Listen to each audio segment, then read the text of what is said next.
ਨਿੱਕੀ ਜਲਪਰੀ ਆਰਿਆ।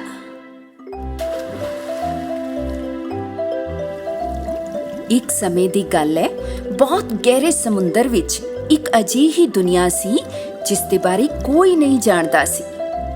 ਡਾਲਫਿਨਸ ਗਾਉਂਦੀਆਂ, ਜੈਲੀਫਿਸ਼ ਨੱਚਦੀਆਂ, ਰੰਗ ਬਿਰੰਗੀ ਮੱਛਲੀਆਂ ਤੈਰਦੀਆਂ ਤੇ ਬਹੁਤ ਗਹਿਰੇ ਪਾਣੀਆਂ ਵਿੱਚ ਪਾਣੀ ਦੇ ਥੱਲੇ ਇੱਕ ਬਹੁਤ ਪ੍ਰਸਿੱਧ ਰਾਜ ਸੀ।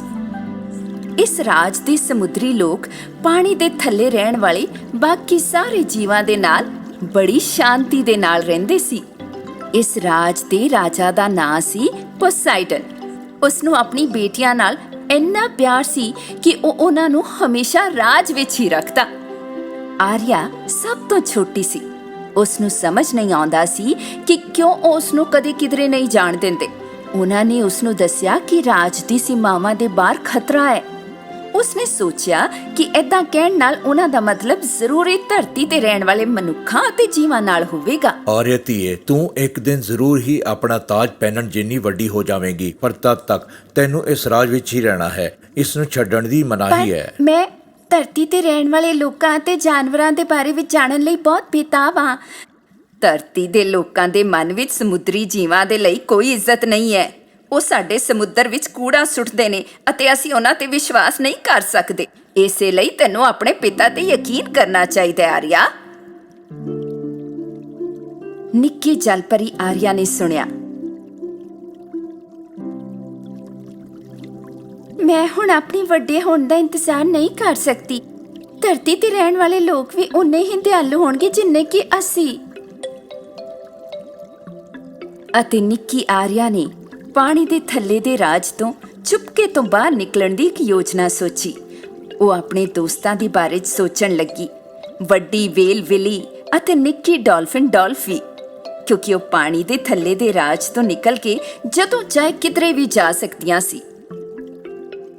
ਪਾਣੀ ਦੇ ਥੱਲੇ ਦੇ ਰਾਜ ਦੇ ਦੁਆਰੇ ਤੇ ਤਲਵਾਰਧਾਰੀ ਰੱਖਿਅਕ ਮੱਛਲੀਆਂ ਡਾਲਫਿਨ ਡਾਲਫੀ ਅਤੇ ਵੇਲ ਵਿਲੇ ਨੂੰ ਸਮੁੰਦਰ ਤੋਂ ਬਾਹਰ ਲੈ ਜਾਣ ਦੇ ਲਈ ਅਲੱਗ ਲੈ ਗਈਆਂ। ਉਹ ਆਪਣੀ ਇੱਛਾ ਦੇ ਮੁਤਾਬਕ ਕਿਧਰੇ ਵੀ ਆਣ ਜਾਣ ਦੇ ਲਈ ਆਜ਼ਾਦ ਸੀ।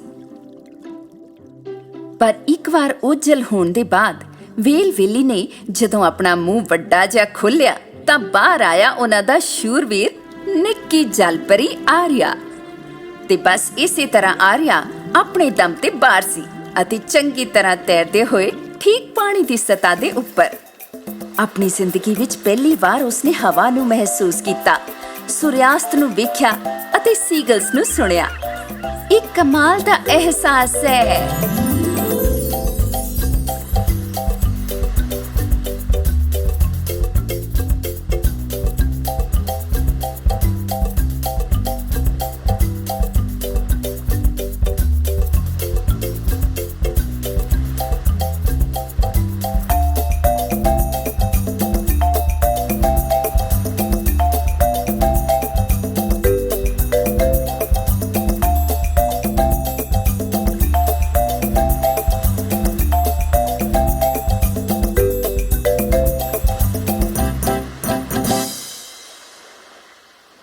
ਠੀਕ ਉਸੇ ਵੇਲੇ ਆਰਿਆ ਨੇ ਪਾਣੀ ਦੇ ਬਾਹਰ ਤੋਂ ਆਉਂਦੇ ਸੰਗੀਤ ਨੂੰ ਸੁਣਿਆ।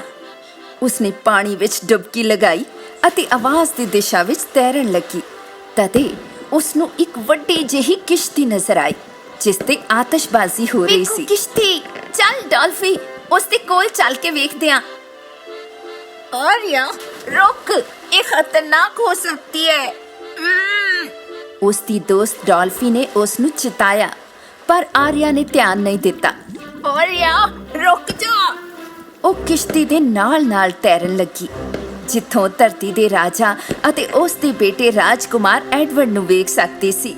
ਉਹ ਰਾਜਕੁਮਾਰ ਦਾ ਜਨਮ ਦਿਨ ਮਨਾ ਰਹੇ ਸੀ। ਇੱਕ ਰਾਜਕੁਮਾਰ। ਆਰਿਆ, ਸਾਨੂੰ ਇੱਥੇ ਨਹੀਂ ਹੋਣਾ ਚਾਹੀਦਾ। ਉਹ ਸਿਪਾਹੀ ਖਤਰਨਾਕ ਹੋ ਸਕਦੇ ਨੇ। ਸਾਨੂੰ ਹੁਣ ਘਰ ਵਾਪਸ ਚੱਲਣਾ ਚਾਹੀਦਾ ਹੈ। ਉਹ ਸਾਨੂੰ ਵੇਖ ਸਕਦੇ ਨੇ। ਰਾਜਕੁਮਾਰ ਨੇ ਜਹਾਜ਼ ਦੀ ਕਮਾਨ ਤੇ ਆਪਣੀ ਬੰਸਰੀ ਵਜਾਣੀ ਸ਼ੁਰੂ ਕਰ ਦਿੱਤੀ। ਉਹ ਕਿਸੇ ਮਾੜੇ ਬੰਦੇ ਦੀ ਤਰ੍ਹਾਂ ਆਵਾਜ਼ ਨਹੀਂ ਕਰਦਾ। ਆਰਿਆ ਆਪਣੀ ਮਿੱਠੀ ਆਵਾਜ਼ ਵਿੱਚ ਉਸ ਦੀ ਬੰਸਰੀ ਦੀ ਧੁਨ ਦੇ ਨਾਲ-ਨਾਲ ਗਾਣ ਲੱਗੀ।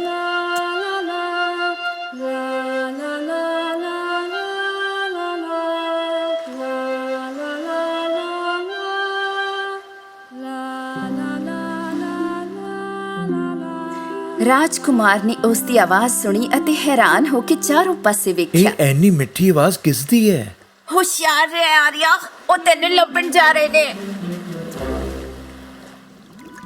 ਦੂਰ, ਬਹੁਤ ਦੂਰ, ਰਾਜਾ ਪੋਸਾਈਡਨ ਦੀ ਦੁਸ਼ਟ ਭੈਣ ਸਮੁੰਦਰੀ ਚੁੜੈਲ ਵੇਗਾ ਰਾਜਾ ਪੋਸਾਈਡਨ ਦੇ ਮਹਿਲ ਵਿੱਚ ਰਹਿੰਦੀ ਸੀ। ਬੁਰੇ ਕੰਮ ਕਰਨ ਦੇ ਕਾਰਨ ਪਾਣੀ ਦੇ ਥੱਲੇ ਦੇ ਸੁੰਦਰ ਰਾਜ ਵਿੱਚੋਂ ਉਸ ਨੂੰ ਕੱਢ ਦਿੱਤਾ ਗਿਆ ਸੀ। ਆਖਰ ਉਹਦੇ ਨਾਂ ਹੀ ਗਿਆ ਪੋਸਾਈਡਨ ਰਾਜਾ ਦੀ ਧੀ ਤੇ ਇੱਕ ਇਨਸਾਨ। ਬਿਜਲੀ ਭੇਜੋ, ਤੂਫਾਨ ਅਤੇ ਗਰਜਨਾ ਦੇ ਨਾਲ ਲਹਿਰਾਂ ਨੂੰ ਭੇਜੋ ਕਸ਼ਤੀ ਨੂੰ ਪਲਟਣ ਦੇ ਲਈ, ਤਾਂ ਜੋ ਰਾਜਕੁਮਾਰ ਡੁੱਬ ਜਾਵੇ।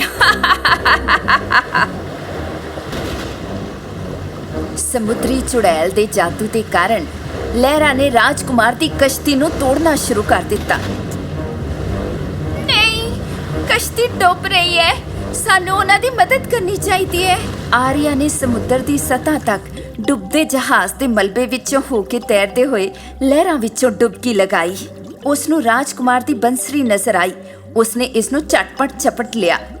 ਫਿਰ ਉਸਨੇ ਰੇਤੀਲੇ ਸਮੁੰਦਰੀ ਫਰਸ਼ ਤੇ ਰਾਜਕੁਮਾਰ ਨੂੰ ਡੁੱਬਦੇ ਵੇਖਿਆ। ਉਸਨੇ ਉਸ ਦਾ ਹੱਥ ਫੜ ਲਿਆ ਤੇ ਜ਼ਮੀਨ ਦੇ ਥੱਲੇ ਜਿੰਨਾ ਤੇਜ਼ ਉਹ ਤੈਰ ਸਕਦੀ ਸੀ ਤੈਰਨ ਲੱਗੀ। ਉੱਠੋ, ਰੱਬ ਦੇ ਵਾਸਤੇ ਉੱਠੋ। ਰਾਜਕੁਮਾਰ ਨੇ ਹੌਲੇ ਜਿਹੇ ਅੱਖਾਂ ਖੋਲੀਆਂ ਅਤੇ ਖੁਦ ਨੂੰ ਜ਼ਿੰਦਾ ਵੇਖ ਕੇ ਹੈਰਾਨ ਰਹਿ ਗਿਆ ਅਤੇ ਆਪਣੇ ਕੋਲ ਬੈਠੀ ਇੱਕ ਸੋਹਣੀ ਲਾਲ ਸਿਰ ਵਾਲੀ ਜਲਪਰੀ ਨੂੰ ਵੇਖ ਕੇ। ਆਰੀਆ ਨੇ ਇੱਕ ਕੁੱਤੇ ਨੂੰ ਭੌਂਕਦੇ ਹੋਏ ਸੁਣਿਆ ਅਤੇ ਉਸ ਨੂੰ ਅਹਿਸਾਸ ਹੋਇਆ ਕਿ ਉਹ ਧਰਤੀ ਤੇ ਉਹ ਫਟ ਨਾਲ ਸਮੁੰਦਰ ਵਿੱਚ ਵਾਪਸ ਕੁੱਦ ਗਈ। ਰਾਜਾ ਅਤੇ ਉਸ ਦੇ ਸਿਪਾਹੀ ਤੇ ਇੱਕ ਨੌਜਵਾਨ ਕੁੜੀ ਰਾਜਕੁਮਾਰ ਨੂੰ ਕਿਨਾਰੇ ਤੇ ਲੱਭ ਰਹੇ ਸੀ। ਇਹ ਕੁੜੀ ਨੇ ਮੈਨੂੰ ਬਚਾਇਆ। ਪਿਤਾ ਜੀ, ਮੈਂ ਉਸ ਦਾ ਚਿਹਰਾ ਤਾਂ ਨਹੀਂ ਵੇਖ ਸਕਿਆ, ਪਰ ਮੈਨੂੰ ਲੱਗਦਾ ਜਿਵੇਂ ਉਸ ਦੀ ਆਵਾਜ਼ ਪਹਿਲਾਂ ਸੁਣੀ ਹੈ। ਇਸੇ ਦਰਮਿਆਨ ਇੱਧਰ ਸਮੁੰਦਰ ਵਿੱਚ ਆਰੀਆ ਪਾਣੀ ਦੇ ਥੱਲੇ ਦੇ ਰਾਜ ਵਿੱਚ ਵਾਪਸ ਆ ਚੁੱਕੀ ਸੀ।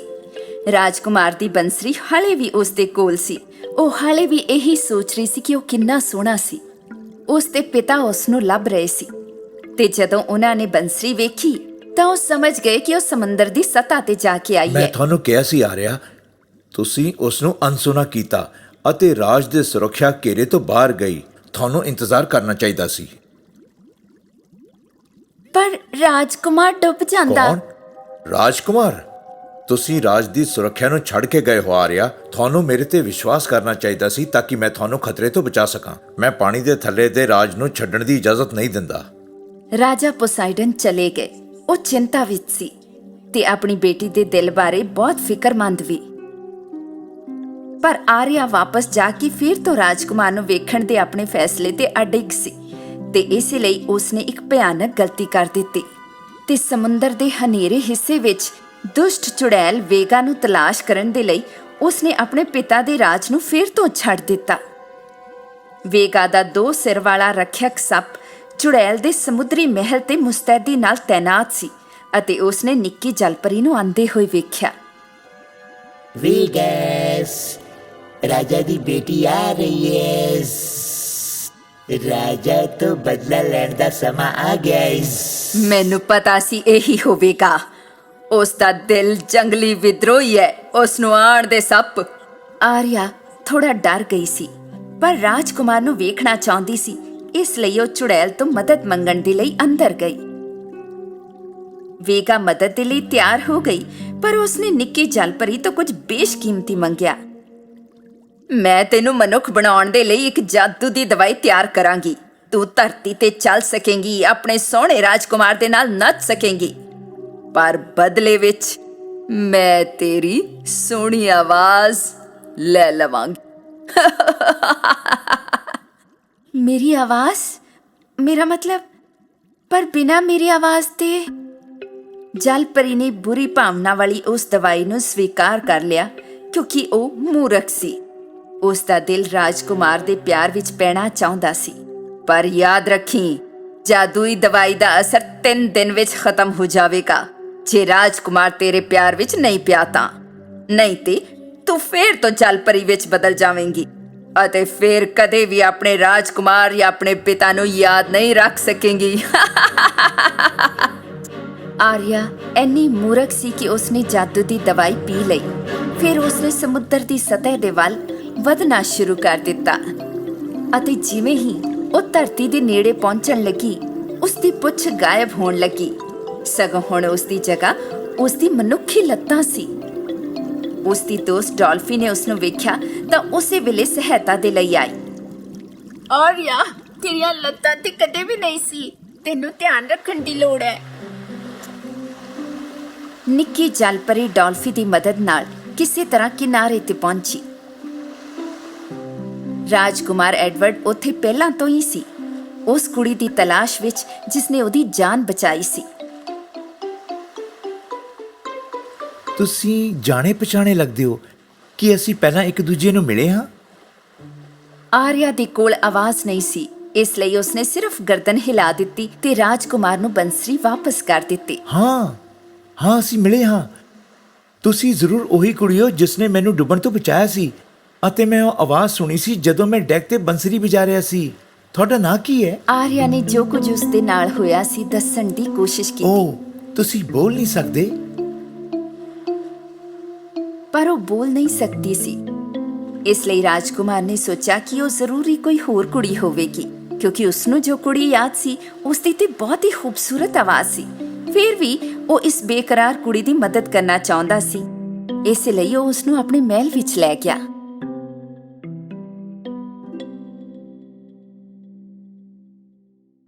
ਧਰਤੀ ਦੇ ਰਾਜ ਦੇ ਮਹਿਲ ਵਿੱਚ ਰਾਜਕੁਮਾਰ ਦਾ ਪਿਤਾ ਕਿਸੇ ਹੋਰ ਕੁੜੀ ਦੇ ਨਾਲ ਆਪਣੇ ਪੁੱਤਰ ਦੇ ਵਿਆਹ ਦੀਆਂ ਤਿਆਰੀਆਂ ਕਰ ਰਿਹਾ ਸੀ। ਆਰੀਆ ਨੇ ਦੂਰ ਤੋਂ ਵੇਖਿਆ ਤੇ ਉਦਾਸ ਹੋ ਗਈ ਕਿ ਉਹ ਰਾਜਕੁਮਾਰ ਨਾਲ ਵਿਆਹ ਨਹੀਂ ਕਰ ਸਕਦੀ। ਦਿਨ ਬੀਤੇ ਪਰ ਉਹ ਰਾਜਕੁਮਾਰ ਨਾਲ ਗੱਲ ਨਹੀਂ ਕਰ ਸਕੀ। ਆਰੀਆ ਜਾਣਦੀ ਸੀ ਕਿ ਦਵਾਈ ਦਾ ਅਸਰ ਛੇਤੀ ਖਤਮ ਹੋ ਜਾਵੇਗਾ ਅਤੇ ਉਹ ਛੇਤੀ ਆਪਣੀ ਸਾਰੀਆਂ ਯਾਦਾਂ ਨੂੰ ਗਵਾ ਦੇਵੇਗੀ। ਆਰੀਆ ਸੋਚਣ ਲੱਗੀ ਕਿ ਆਪਣੀ ਆਵਾਜ਼ ਦੇ ਬਗੈਰ ਉਸ ਦੇ ਲਈ ਰਾਜਕੁਮਾਰ ਨੂੰ ਆਪਣੇ ਪਿਆਰ ਵਿੱਚ ਪਾ ਸਕਣਾ ਨਾਮੁਮਕਨ ਹੈ। ਅਤੇ ਫਿਰ ਤੀਜਾ ਦਿਨ ਆ ਪਹੁੰਚਿਆ। ਆਰੀਆ ਬਹੁਤ ਉਦਾਸ ਸੀ, ਪਰ ਉਸੇ ਵੇਲੇ ਕੁਝ ਅਜਿਹਾ ਹੋਇਆ ਜਿਸ ਦੀ ਕਿਸੇ ਨੂੰ ਉਮੀਦ ਨਹੀਂ ਸੀ। ਉਸ ਦੀ ਜਲ ਪਰੀ ਭੈਣਾਂ ਸਮੁੰਦਰ ਤੋਂ ਬਾਹਰ ਆਈਆਂ ਅਤੇ ਫਿਰ ਉਸ ਦੀ ਦਾਦੀ ਵੀ। ਮੇਰੀ ਪਿਆਰੀ ਪੋਤਰੀਏ, ਅਸੀਂ ਤੈਨੂੰ ਬਚਾਉਣ ਅਤੇ ਚੁੜੈਲ ਦਾ ਕਾਲਾ ਜਾਦੂ ਤੋੜਨ ਆਈਆਂ। ਉਸੇ ਵੇਲੇ ਲਹਿਰਾਂ ਇੱਕ ਵੱਡੀ ਫੁਹਾਰ ਬਣ ਕੇ ਉੱਠੀਆਂ ਅਤੇ ਆਰੀਆ ਦੇ ਪਿਤਾ ਰਾਜਾ ਪੋਸਾਈਡਨ ਪਾਣੀ ਤੋਂ ਬਾਹਰ ਆਏ। ਆਰੀਆ, ਮੇਰੀ ਸੋਹਣੀਏ ਧੀਏ, ਤੂੰ ਇੰਨੇ ਖਤਰੇ ਵਿੱਚ ਚਲੀ ਗਈ ਜਿੱਥੋਂ ਮੈਂ ਤੈਨੂੰ ਬਚਾਉਣ ਦੀ ਕੋਸ਼ਿਸ਼ ਕਰ ਰਿਹਾ ਸੀ, ਪਰ ਮੈਂ ਤੇਰੀ ਆਵਾਜ਼ ਬਚਾਉਣ ਲਈ ਇਸ ਸੀਪ ਵਿੱਚ ਮੈਂ ਚੁੜੇਲ ਦਾ ਜਾਦੂ ਤੋੜ ਦਿੱਤਾ ਤਾਂ ਜੋ ਤੂੰ ਆਪਣੀ ਆਵਾਜ਼ ਪਾ ਸਕੇ ਅਤੇ ਤੂੰ ਸਾਨੂੰ ਹਮੇਸ਼ਾ ਯਾਦ ਰੱਖੇਂਗੀ। ਸਮੁੰਦਰ ਦੇ ਰਾਜਾ ਨੇ ਦਾਦੀ ਦੇ ਹੱਥ ਵਿੱਚ ਆਪਣੇ ਤਿਰਸ਼ੂਲ ਨੂੰ ਇਸ਼ਾਰਾ ਕੀਤਾ ਅਤੇ ਜਾਦੂ ਟੁੱਟ ਗਿਆ। ਆਰੀਆ ਨੂੰ ਉਸ ਦੀ ਆਵਾਜ਼ ਵਾਪਸ ਮਿਲ ਗਈ। ਮੇਰੀ ਆਵਾਜ਼! ਧੰਨਵਾਦ ਮੇਰੇ ਪਿਆਰੇ ਪਰਿਵਾਰ, ਮੈਨੂੰ ਤੁਹਾਡੇ ਨਾਲ ਬਹੁਤ ਪਿਆਰ ਹੈ। ਨਹੀਂ। ਵੇਲ ਵਿਲੀ ਨੇ ਨਿੱਕੀ ਜਲਪਰੀ ਨੂੰ ਰਾਜਕੁਮਾਰ ਦੀ ਕਿਸ਼ਤੀ ਦੇ ਵੱਲ ਪਹੁੰਚਾਇਆ। ਰਾਜਕੁਮਾਰ ਅਤੇ ਇੱਕ ਦੂਜੇ ਦੇਸ਼ ਦੀ ਰਾਜਕੁਮਾਰੀ ਵਿਆਹ ਕਰਨ ਹੀ ਵਾਲੇ ਸੀ ਕਿ ਤਦੇ ਅਚਾਨਕ ਰਾਜਕੁਮਾਰ ਨੇ ਕੁਝ ਸੁਣਿਆ ਅਤੇ ਉਹ ਰੁਕ ਗਿਆ।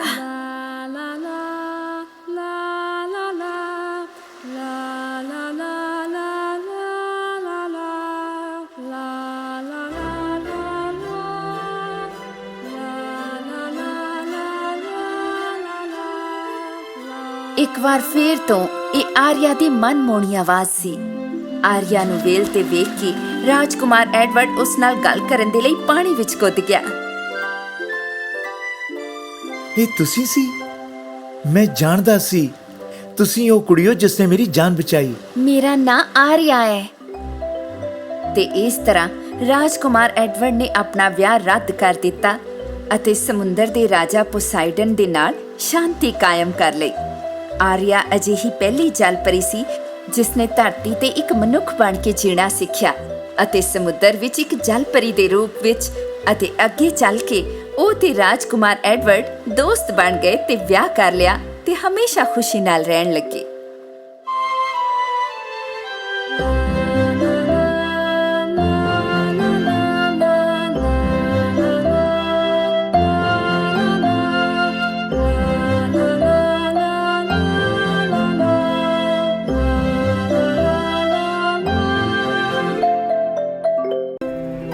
ਨਿੱਕੀ ਜਲਪਰੀ ਬੇਬੀ ਸ਼ਾਰਕ। ਇੱਕ ਸਮੇਂ ਦੀ ਗੱਲ ਹੈ, ਚਮਕਦੇ ਗਹਿਰੇ ਸਮੁੰਦਰ ਦੇ ਥੱਲੇ ਠੰਡੇ ਪਾਣੀ ਵਿੱਚ ਇੱਕ ਵੱਡਾ ਅਤੇ ਬਹੁਤ ਹੀ ਖਤਰਨਾਕ ਸ਼ਾਰਕ ਗੈਂਗ ਸੀ, ਜਿਸ ਤੋਂ ਹਰ ਕੋਈ ਡਰਦਾ ਸੀ। ਸ਼ਾਰਕ ਗੈਂਗ ਸਾਰੇ ਸਮੁੰਦਰੀ ਜੀਵਾਂ ਦੇ ਨਾਲ ਬੁਰਾ ਵਿਵਹਾਰ ਕਰਦਾ ਅਤੇ ਉਹਨਾਂ ਨੂੰ ਆਪਣੇ ਵੱਡੇ ਤਿੱਖੇ ਦੰਦਾਂ ਨਾਲ ਡਰਾਉਂਦਾ। ਸਭ ਤੋਂ ਨਿੱਕੇ ਵਾਲੇ ਨੂੰ ਬੇਬੀ ਸ਼ਾਰਕ ਕਿਹਾ ਜਾਂਦਾ ਸੀ ਅਤੇ ਉਸ ਨੂੰ ਨੱਚਣਾ ਤੇ ਗਾਣਾ ਬਹੁਤ ਪਸੰਦ ਸੀ।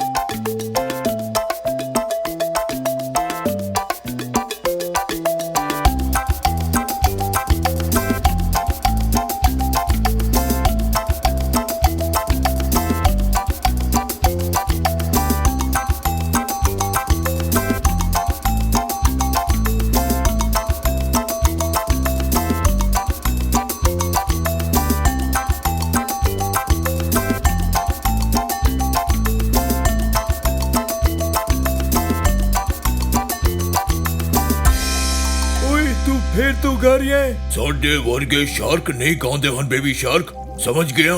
ਕਿਉਂਕਿ ਅਸੀਂ ਇੱਕ ਗੈਂਗ ਹਾਂ। ਪਰ ਨਹੀਂ, ਮੈਂ ਤੁਹਾਡੇ ਵਰਗਾ ਨਹੀਂ ਆ। ਮੈਂ ਕਿਸੇ ਨੂੰ ਚੋਟ ਨਹੀਂ ਪਹੁੰਚਾਉਣਾ ਚਾਹੁੰਦਾ। ਚੁੱਪ ਰਹੋ, ਇਹ ਬਕਵਾਸ ਹੈ। ਮਤਲਬੀ ਸ਼ਾਰਕ ਗਿਰੋਹ ਬੇਬੀ ਸ਼ਾਰਕ ਨੂੰ ਆਪਣੇ ਨਾਲ ਲੈ ਗਿਆ ਅਤੇ ਸਮੁੰਦਰ ਦੇ ਹਨੇਰੇ ਹਿੱਸੇ ਵੱਲ ਤੈਰ ਗਿਆ, ਜਿੱਥੇ ਸਮੁੰਦਰੀ ਚੁੜੈਲ ਵੇਗਾ ਆਪਣੀ ਗੁਫਾ ਵਿੱਚ ਰਹਿੰਦੀ ਸੀ। ਉੱਥੇ ਨਾਗ ਗੁਫਾ ਦੇ ਪ੍ਰਵੇਸ਼ ਦੁਆਰ ਤੇ ਨਜ਼ਰ ਗੜਾਈ ਬੈਠਾ ਸੀ, ਪਰ ਉਹ ਆਪਣੇ ਦੋਹਰੇ ਸਿਰ ਦੇ ਨਾਲ ਸਮੁੰਦਰੀ ਸ਼ੈਵਾਲ ਆਈਸਕ੍ਰੀਮ ਖਾਣ ਦੀ ਕੋਸ਼ਿਸ਼ ਵਿੱਚ ਰੁੱਝਿਆ ਹੋਇਆ ਸੀ। ਬਹੁਤ ਸਵਾਦਿਸ਼ਟ। ਹੁਣ ਮੇਰਾ ਆਰਾਮ ਕਰਨ ਦਾ ਬਣਦਾ ਹੈ। ਕੋਈ ਗੱਲ ਨਹੀਂ। ਸੱਪ ਨੇ ਸ਼ਾਰਕ ਨੂੰ ਆਪਣੇ ਪਿੱਛੇ ਤੈਰਦੇ ਹੋਏ ਵੀ ਨਹੀਂ ਵੇਖਿਆ। ਬੇਬੀ ਸ਼ਾਰਕ ਨੇ ਆਪਣੇ ਮਤਲਬੀ ਭਰਾਵਾਂ ਦੀ ਆਗਿਆ ਦਾ ਮਨ ਮਾਰ ਕੇ ਪਾਲਨ ਕੀਤਾ ਤੇ ਸਮੁੰਦਰੀ ਚੁੜੈਲ ਵੇਗਾ ਦਾ ਭਿਆਨਕ ਚਿਹਰਾ ਵੇਖਿਆ। ਤੁਸੀਂ ਆਖਰਕਾਰ ਆ ਹੀ ਗਏ। ਮੈਨੂੰ ਇੰਨੇ ਸਮੁੰਦਰਾਂ ਵਿੱਚ ਤੁਹਾਡੇ ਤੇ ਸਭ ਤੋਂ ਜ਼ਿਆਦਾ ਭਰੋਸਾ ਹੈ। ਸੋਚੋ ਕਿਉਂ? ਕਿਉਂਕਿ ਅਸੀਂ ਪੂਰੇ ਸਾਗਰ ਵਿੱਚ ਸ਼ਾਰਕਸ ਦੇ ਸਭ ਤੋਂ ਵੱਡੇ ਖਤਰਨਾਕ ਅਤੇ ਭਿਆਨਕ ਗਿਰੋਹ ਚੋਂ ਹਾਂ। ਬਿਲਕੁਲ, ਮੈਨੂੰ ਭੁੱਖ ਲੱਗੀ ਹੈ। ਜਾਓ, ਮੈਨੂੰ ਇੱਕ ਪਿਆਰਾ ਜਿਹਾ ਡਾਲਫਿਨ ਲਿਆ ਕੇ ਦਿਓ ਤੇ ਮੇਰਾ ਢਿੱਡ ਭਰੋ। ਸਮਝ ਗਿਆ, ਕੇਕ ਦਾ ਟੁਕੜਾ। ਸ਼ਾਰਕ ਗੈਂਗ ਵੇਗਾ ਦੀ ਆਗਿਆ ਦਾ ਪਾਲਨ ਕਰਨ ਦੇ ਲਈ ਗੁਫਾ ਤੋਂ ਉਸੇ ਵੇਲੇ ਨਿਕਲ ਪਿਆ। ਉਹ ਇੰਨੀ ਤੇਜ਼ੀ ਨਾਲ ਤੈਰ ਰਹੇ ਸੀ ਕਿ ਬੇਬੀ ਸ਼ਾਰਕ ਨੂੰ ਉਹਨਾਂ ਦੇ ਨਾਲ ਤੈਰਨ ਵਿੱਚ ਪਰੇਸ਼ਾਨੀ ਹੋ ਰਹੀ ਸੀ। ਕਦੇ-ਕਦੇ ਉਹ ਆਪਣੇ ਵੱਡੇ ਭਰਾਵਾਂ ਦੇ ਨਾਲ ਉਹਨਾਂ ਦੇ ਵੱਡੇ ਪੰਖਾਂ ਦੇ ਵਿੱਚ ਪਿਸ ਵੀ ਜਾਂਦਾ ਸੀ। ਉਸ ਨੂੰ ਇਹ ਯੋਜਨਾ ਪਸੰਦ ਨਹੀਂ ਆਈ। ਇਸੇ ਦਰਮਿਆਨ ਸ਼ਾਨਦਾਰ ਦੀਪ ਸਮੁੰਦਰ ਸਾਮਰਾਜ ਵਿੱਚ ਰਾਜਾ ਪੋਸਾਈਡਨ ਦੀਆਂ 3 ਖੂਬਸੂਰਤ ਜਲਪਰੀ ਧੀਆਂ ਸ਼ਾਹੀ ਸਮੁੰਦਰ ਦੇ ਕਮਰੇ ਵਿੱਚ ਖੇਡਿਆ ਕਰਦੀਆਂ ਸੀ। ਆਰੀਆ ਆਪਣੀ ਭੈਣਾਂ ਵਿੱਚੋਂ ਸਭ ਤੋਂ ਛੋਟੀ ਤੇ ਸਭ ਤੋਂ ਸੋਹਣੀ ਸੀ। ਆਪਣੀ ਪੁੱਛ ਦੇ ਨਾਲ ਸਮੁੰਦਰ ਵਿੱਚ ਰਹਿਣ ਵਿੱਚ ਵੀ ਉਹ ਸਮਰਥ ਸੀ ਤੇ ਜਦੋਂ ਉਹ ਆਪਣੇ ਪਤੀ ਰਾਜਕੁਮਾਰ ਐਡਵਰਡ ਦੇ ਕੋਲ ਵਾਪਸ ਜ਼ਮੀਨ ਤੇ ਹੁੰਦੀ ਤਾਂ ਉਸ ਦੀ ਪੁੱਛ ਲੱਤਾਂ ਤੇ ਪੈਰਾਂ ਵਿੱਚ ਬਦਲ ਜਾਂਦੀ। ਮੈਨੂੰ ਲੱਗਦਾ ਹੈ ਕਿ ਤੁਹਾਨੂੰ ਬਸ ਇੰਨਾ ਹੀ ਚਾਹੀਦਾ ਹੈ, ਤੁਸੀਂ ਗੱਲ ਕਰ ਸਕੋ। ਸਹੀ, ਮੈਂ ਇੱਕ ਵਾਕੀ ਟਾਕੀ ਹਾਂ। ਮੈਨੂੰ ਰਾਜਾ ਦੀ ਜਾਦੂਈ ਸ਼ਕਤੀਆਂ ਵਾਲੀ ਕਹਾਣੀ ਫੇਰ ਤੋਂ ਸੁਣਾਓ। ਇੱਕ ਦਿਨ ਜਦੋਂ ਸਾਰੀਆਂ ਮੱਛੀਆਂ ਗਰਮੀ ਦੇ ਮਹਾਸਾਗਰ ਦਾ ਆਨੰਦ ਲੈ ਰਹੀਆਂ ਸੀ, ਨਿੱਕੇ ਡਾਲਫਿਨ ਡਾਲਫੀ ਆਪਣੀ ਪਿਆਰੀ ਸਹੇਲੀ ਆਰੀਆ ਜਲਪਰੀ ਨੂੰ ਮਿਲਣ ਦੇ ਲਈ ਗਹਿਰੇ ਸਮੁੰਦਰੀ ਰਾਜ ਵਿੱਚ ਆਈ। ਰਾਜਾ ਪੋਸਾਈਡਨ ਨੇ ਡਾਲਫੀ ਨੂੰ ਕਿਹਾ ਕਿ ਆਰੀਆ ਉੱਥੇ ਨਹੀਂ, ਸਗੋਂ ਧਰਤੀ ਤੇ ਰਾਜਕੁਮਾਰ ਐਡਵਰਡ ਦੇ ਕੋਲ ਹੈ। ਇਸ ਲਈ ਨਿੱਕੀ ਡਾਲਫਿਨ ਡਾਲਫੀ ਨੇ ਉਸ ਨੂੰ ਵੇਖਣ ਦੇ ਲਈ ਜਾਣ ਦਾ ਫੈਸਲਾ ਕੀਤਾ ਅਤੇ ਸਤ੍ਹਾ ਦੇ ਵੱਲ ਤੈਰ ਗਈ। ਪਰ ਉਸੇ ਵੇਲੇ ਖਤਰਨਾਕ ਸ਼ਾਰਕ ਗਿਰੋਹ ਨੇ ਉਸ ਨੂੰ ਵੇਖਿਆ ਤੇ ਉਸ ਦੇ ਰਸਤੇ ਵਿੱਚ ਆ ਗਏ। ਏ ਬੌਸ, ਇੱਥੇ ਇੱਕ ਛੋਟੀ ਡਾਲਫਿਨ ਹੈ, ਬਿਲਕੁਲ ਜਿਹੋ ਜਿਹੀ ਵੇਗਾ ਭੋਜਨ ਦੇ ਲਈ ਚਾਹੁੰਦੀ ਹੈ। ਹਾਂ, ਜਦੋਂ ਮੈਂ 3 ਤੱਕ ਗਿਣਤੀ ਕਰਾਂ ਤੁਸੀਂ ਉਹਨੂੰ ਘੇਰ ਲਓ। 1 2। ਪਰ ਵੱਡੇ ਭਰਾ ਦੇ 3 ਗਿਣਨ ਤੋਂ ਪਹਿਲਾਂ ਹੀ ਸਭ ਤੋਂ ਬੇਵਕੂਫ ਸ਼ਾਰਕ ਬਾਹਰ ਕੁੱਦ ਗਿਆ। ਮੈਂ ਹਲੇ ਤੱਕ ਤੈਨੂੰ ਨਹੀਂ ਕਿਹਾ। ਬੇਬੀ ਸ਼ਾਰਕ ਨੇ ਵੇਖਿਆ ਕਿ ਕੀ ਹੋ ਰਿਹਾ ਸੀ ਅਤੇ ਉਸਨੇ ਆਪਣੇ ਭਰਾਵਾਂ ਨੂੰ ਡਾਲਫਿਨ ਦਾ ਅਪਹਰਣ ਕਰਨ ਤੋਂ ਰੋਕਣ ਦੀ ਕੋਸ਼ਿਸ਼ ਕੀਤੀ। ਰੁਕੋ, ਮੈਂ ਕਿਹਾ ਰੁਕੋ, ਉਸ ਨੂੰ ਨੁਕਸਾਨ ਨਾ ਪਹੁੰਚਾਓ। ਪਰ ਉਸਦੇ ਵੱਡੇ ਭਰਾ ਵੱਡੇ ਅਤੇ ਬੜੇ ਤਾਕਤਵਰ ਸੀ। ਉਹ ਡਾਲਫਿਨ ਨੂੰ ਫੜਨ ਦੇ ਲਈ ਉਸਦੇ ਠੀਕ ਪਿੱਛੇ ਤੈਰ ਰਹੇ ਸੀ। ਕਾਸ਼ ਮੈਂ ਇੱਕ ਵੱਡਾ ਤਾਕਤਵਰ ਸ਼ਾਰਕ ਹੁੰਦਾ, ਤਦ ਮੈਂ ਆਪਣੇ ਭਰਾਵਾਂ ਨੂੰ ਰੋਕ ਸਕਦਾ ਸੀ। ਮੈਨੂੰ ਉਸ ਛੋਟੇ ਡਾਲਫਿਨ ਦੀ ਜਾਨ ਬਚਾਣੀ ਹੈ। ਬੇਬੀ ਸ਼ਾਰਕ ਆਪਣੇ ਭਰਾਵਾਂ ਦੇ ਪਿੱਛੇ ਤੈਰਨ ਲੱਗਾ ਅਤੇ ਡਾਲਫਿਨ ਨੂੰ ਬਚਾਉਣ ਦੇ ਬਾਰੇ ਸੋਚਣ ਲੱਗਾ। ਇੱਧਰ ਕਿਨਾਰੇ ਤੇ ਆਰਿਆ ਅਤੇ ਪ੍ਰਿੰਸ ਐਡਵਰਡ ਸਮੁੰਦਰ ਦੇ ਕਿਨਾਰੇ ਮਹਿਲ ਦੇ ਘਾਟ ਤੇ ਸਟਾਪੂ ਦਾ ਖੇਡ ਰਹੇ ਸੀ। ਆਰਿਆ ਦੇ ਲਈ ਉਹ ਡੌਕ ਉਸ ਦੇ ਸਾਹਮਣੇ ਦਾ ਦਰਵਾਜ਼ਾ ਸੀ। ਜੀ 6 7 ਹਾਂ 7। ਹੁਣ ਤੁਹਾਡੀ ਵਾਰੀ ਹੈ। ਇਸ ਨੂੰ ਵੇਖੋ 1 2 3 4 5 6 7 8। ਓ ਨਹੀਂ, ਤੁਸੀਂ ਜਿੱਤ ਗਏ।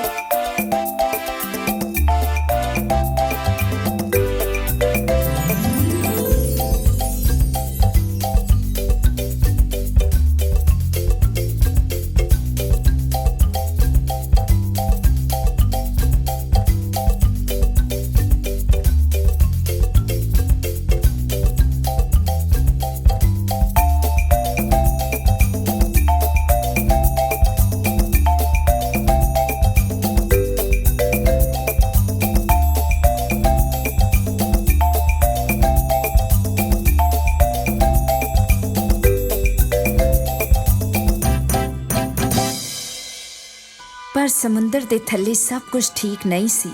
ਸਮੁੰਦਰ ਦੇ ਹਨੇਰੇ ਹਿੱਸੇ ਵਿੱਚ ਨਿੱਕੀ ਡਾਲਫੀ ਰੋ ਰਹੀ ਸੀ, ਇੱਕ ਪਿੰਜਰੇ ਵਿੱਚ।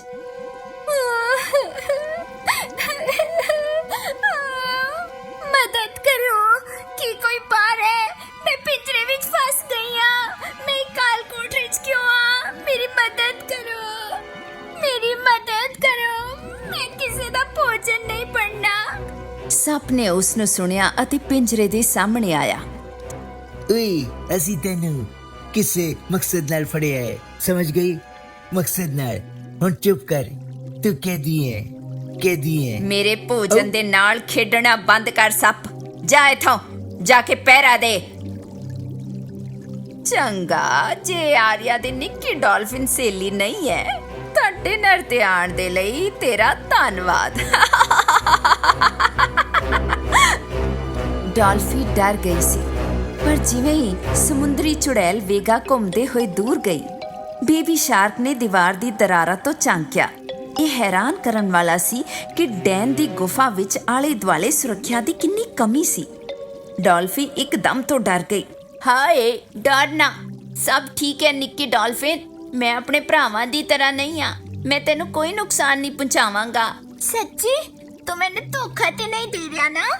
ਨਹੀਂ, ਮੈਂ ਇੱਥੇ ਤੈਨੂੰ ਬਚਾਉਣ ਦੇ ਲਈ ਆਇਆ। ਬੇਬੀ ਸ਼ਾਰਕ ਨੇ ਸਲਾਖਾਂ ਨੂੰ ਕੁਤਰਨਾ ਸ਼ੁਰੂ ਕਰ ਦਿੱਤਾ, ਪਰ ਪਿੰਜਰਾ ਬਹੁਤ ਮਜ਼ਬੂਤ ਸੀ। ਆਰਿਆ, ਤੈਨੂੰ ਜਲਪਰੀ ਆਰਿਆ ਨੂੰ ਦੱਸਣਾ ਚਾਹੀਦਾ ਹੈ। ਉਹ ਜ਼ਮੀਨ ਤੇ ਸਮੁੰਦਰ ਦੇ ਨੇੜੇ ਮਹਿਲ ਵਿੱਚ ਹੈ। ਉਹ ਮਦਦ ਕਰ ਸਕਦੀ ਹੈ।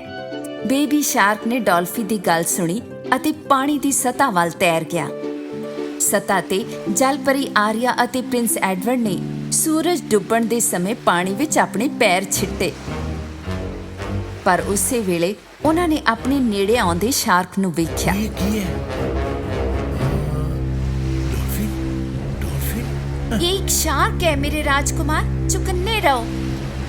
ਬੇਬੀ ਸ਼ਾਰਕ ਡੌਕ ਦੇ ਨੇੜੇ ਆਇਆ ਤੇ ਆਪਣਾ ਸਿਰ ਪਾਣੀ ਤੋਂ ਬਾਹਰ ਕੱਢਿਆ। ਡਰੋ ਨਾ, ਮੈਂ ਬੇਬੀ ਸ਼ਾਰਕ ਹਾਂ। ਸਾਡੀ ਨਿੱਕੀ ਡਾਲਫਿਨ ਦੋਸਤ ਮੁਸ਼ਕਿਲ ਵਿੱਚ ਹੈ। ਉਹ ਵੇਗਾ ਦੀ ਗੁਫਾ ਵਿੱਚ ਕੈਦੀ ਹੈ। ਡਾਲਫੀ, ਬਾਏ ਬਾਏ ਐਡਵਰਡ। ਕੀ ਉਹ ਸ਼ਾਰਕ ਸੇ ਬੋਲਦੀ ਹੈ? ਜਦ ਆਰਿਆ ਸਮੁੰਦਰ ਵਿੱਚ ਕੁੱਦ ਗਈ ਤਾਂ ਉਸਦੇ ਪੈਰ ਗਾਇਬ ਹੋ ਗਏ ਅਤੇ ਉਸਦੀ ਪੁੱਛ ਵਾਪਸ ਆ ਗਈ। ਆਰਿਆ ਅਤੇ ਬੇਬੀ ਸ਼ਾਰਕ ਨੇ ਸੱਪ ਦਾ ਅਤੀਤ ਖੋਹ ਲਿਆ ਜਦੋਂ ਆਪਣੀ ਪੁੱਛ ਪਕੜਨ ਦੀ ਕੋਸ਼ਿਸ਼ ਵਿੱਚ ਰੁੱਝਿਆ ਹੋਇਆ ਸੀ। ਪਰ ਸਮੁੰਦਰੀ ਚੁੜੈਲ ਪਹਿਲਾਂ ਤੋਂ ਹੀ ਆਰਿਆ ਨੂੰ ਆਪਣੇ ਜਾਦੂ ਦੇ ਕ੍ਰਿਸਟਲ ਮੋਤੀ ਦੇ ਜ਼ਰੀਏ ਵੇਖ ਰਹੀ ਸੀ। ਓ ਅੱਛਾ, ਮੈਨੂੰ ਲੱਗਦਾ ਤੂੰ ਆਪਣੀ ਨਿੱਕੀ ਦੋਸਤ ਨੂੰ ਬਚਾਉਣ ਦੇ ਲਈ ਇੱਥੇ ਹੈ। ਮੈਂ ਇੱਕ ਦੇ ਬਦਲੇ 2 ਵਸੂਲਦੀ ਆਂ। ਵੇਗਾ ਨੇ ਜ਼ਹਿਰੀਲੀ ਸ਼ਾਹੀ ਦੇ ਨਾਲ ਆਰਿਆ ਨੂੰ ਹੈਰਾਨ ਕਰ ਦਿੱਤਾ। ਆਪਣੇ ਜਾਲਾਂ ਦਾ ਇਸਤੇਮਾਲ ਕਰਕੇ ਉਹਨਾਂ ਨੂੰ ਪਾਣੀ ਦੇ ਜ਼ਰੀਏ ਗੋਲੀ ਮਾਰ ਦਿੱਤੀ, ਪਰ ਆਰਿਆ ਨੇ ਉਹਨਾਂ ਨੂੰ ਚਕਮਾ ਦੇ ਦਿੱਤਾ। ਜਦੋਂ ਆਰਿਆ ਵੇਗਾ ਨਾਲ ਲੜ ਰਹੀ ਸੀ, ਬੇਬੀ ਸ਼ਾਰਕ ਨੂੰ ਕਾਲ ਕੋਠਰੀ ਦੀ ਚਾਬੀ ਮਿਲ ਗਈ ਤੇ ਉਸਨੇ ਨਿੱਕੀ ਡਾਲਫਿਨ ਨੂੰ ਬਚਾ ਲਿਆ। ਆਰਿਆ ਸਮੁੰਦਰੀ ਚੁੜੈਲ ਨੂੰ ਨਹੀਂ ਹਰਾ ਸਕਦੀ ਸੀ, ਇਸ ਲਈ ਉਸਨੇ ਸਮੁੰਦਰ ਦੇ ਜਾਦੂ ਦਾ ਇਸਤੇਮਾਲ ਕਰਨਾ ਸ਼ੁਰੂ ਕੀਤਾ ਜੋ ਸਮੁੰਦਰ ਦੇ ਰਾਜਾ ਨੇ ਉਸਨੂੰ ਸਿਖਾਇਆ ਸੀ। ਪਾਣੀ ਦੀ ਧਾਰਾਵਾਂ ਹਵਾ ਤੇ ਰੌਸ਼ਨੀ ਦੀ ਤਰ੍ਹਾਂ ਵਗਣ ਲੱਗੀਆਂ ਅਤੇ ਸਿਆਹੀ ਦੀਆਂ ਗੇਂਦਾਂ ਨੂੰ ਉਸਨੂੰ ਲੱਗਣ ਤੋਂ ਰੋਕ ਦਿੱਤਾ। ਲੈ ਇਸ ਨੂੰ। ਪਰ ਇਹ ਕੀ? ਤੂੰ ਉਹਨਾਂ ਨੂੰ ਕਿਵੇਂ ਰੋਕ ਰਹੀ ਹੈ? ਲੋਕਾਂ ਨੂੰ ਚੋਟ ਪਹੁੰਚਾਉਣਾ ਬੰਦ ਕਰ ਵੇਗਾ। ਬੇਬੀ ਸ਼ਾਰਕ ਨੇ ਮੈਨੂੰ ਬਚਾਇਆ ਆਰਿਆ। ਹੁਣ ਚਲੋ ਇੱਥੋਂ ਨਿਕਲ ਚੱਲੀਏ। ਆਰਿਆ ਨੇ ਸੁਰੱਖਿਆ ਕਵਚ ਨਾਲ ਉਹਨਾਂ ਤਿੰਨਾਂ ਦੇ ਦੁਆਲੇ ਘੇਰਾ ਬਣਾ ਦਿੱਤਾ ਅਤੇ ਉਹਨਾਂ ਨੇ ਹਨੇਰੀ ਗੁਫਾ ਨੂੰ ਛੱਡ ਦਿੱਤਾ ਤੇ ਸਮੁੰਦਰੀ ਸਾਮਰਾਜ ਵਿੱਚ ਵਾਪਸ ਆ ਗਏ। ਵਾਹ, ਇਹ ਜਾਦੂਈ ਕਵਚ ਵਾਲੀ ਗੱਲ ਵਾਕਈ ਕਮਾਲ ਦੀ ਹੈ। ਤਾਂ ਇਹ ਇੱਕ ਲੰਮੀ ਜਲ ਯਾਤਰਾ ਹੈ। ਕੀ ਉਹ ਨਾਸ਼ਤਾ ਜਾਂ ਕੁਝ ਹੋਰ ਵੀ ਖਵਾਉਂਦੇ ਨੇ? ਮੈਨੂੰ ਅਫਸੋਸ ਹੈ ਕਿ ਮੈਂ ਤੈਨੂੰ ਗਲਤ ਸਮਝਿਆ ਬੇਬੀ ਸ਼ਾਰਕ। ਮੈਨੂੰ ਲੱਗਿਆ ਤੂੰ ਮਤਲਬੀ ਹੈ ਕਿਉਂਕਿ ਤੂੰ ਸ਼ਾਰਕ ਗੈਂਗ ਵਿੱਚ ਸੀ, ਪਰ ਮੈਂ ਤੈਨੂੰ ਆਪਣੇ ਦੋਸਤ ਦੇ ਰੂਪ ਵਿੱਚ ਪਾ ਕੇ ਬਹੁਤ ਖੁਸ਼ ਹਾਂ। ਧੰਨਵਾਦ। ਮੈਂ ਇੱਕ ਦੋਸਤ ਨੂੰ ਪਾ ਕੇ ਬਹੁਤ ਖੁਸ਼ ਹਾਂ। ਮੈਂ ਕਦੇ ਉਹ ਸ਼ਾਰਕ ਗੈਂਗ ਦਾ ਹਿੱਸਾ ਨਹੀਂ ਬਣਨਾ ਚਾਹੁੰਦਾ ਸੀ। ਕੋਈ ਗੱਲ ਨਹੀਂ ਬੇਬੀ ਸ਼ਾਰਕ, ਉਹਨਾਂ ਦੀ ਗੈਂਗ ਵਿੱਚ ਜਾਣ ਦੀ ਲੋੜ ਨਹੀਂ ਹੈ ਤੈਨੂੰ। ਇੱਥੇ ਮੇਰੇ ਦੋਸਤਾਂ ਦੇ ਨਾਲ ਸਮੁੰਦਰੀ ਰਾਜ ਵਿੱਚ ਹੀ ਰਹਿ, ਤੂੰ ਇੱਥੇ ਸੁਰੱਖਿਅਤ ਰਵੇਂਗਾ। ਬੇਬੀ ਸ਼ਾਰਕ ਨੂੰ ਸਮੁੰਦਰੀ ਰਾਜ ਨਾਲ ਪਿਆਰ ਸੀ ਅਤੇ ਆਪਣੇ ਦੋਸਤਾਂ ਨੂੰ ਆਪਣਾ ਮਨਪਸੰਦ ਗਾਣਾ ਸੁਣਾਉਣਾ ਵੀ।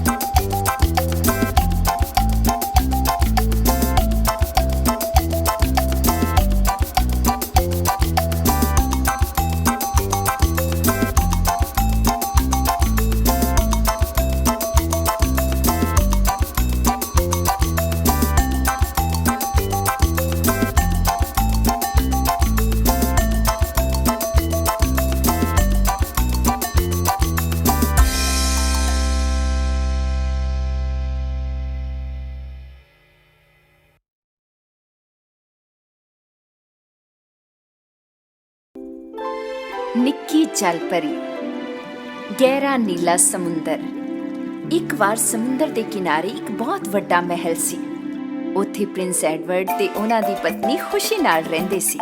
ਉਸ ਦਾ ਨਾਂ ਆਰਿਆ ਸੀ ਅਤੇ ਉਹ ਇੱਕ ਜਲ ਪਰੀ ਸੀ।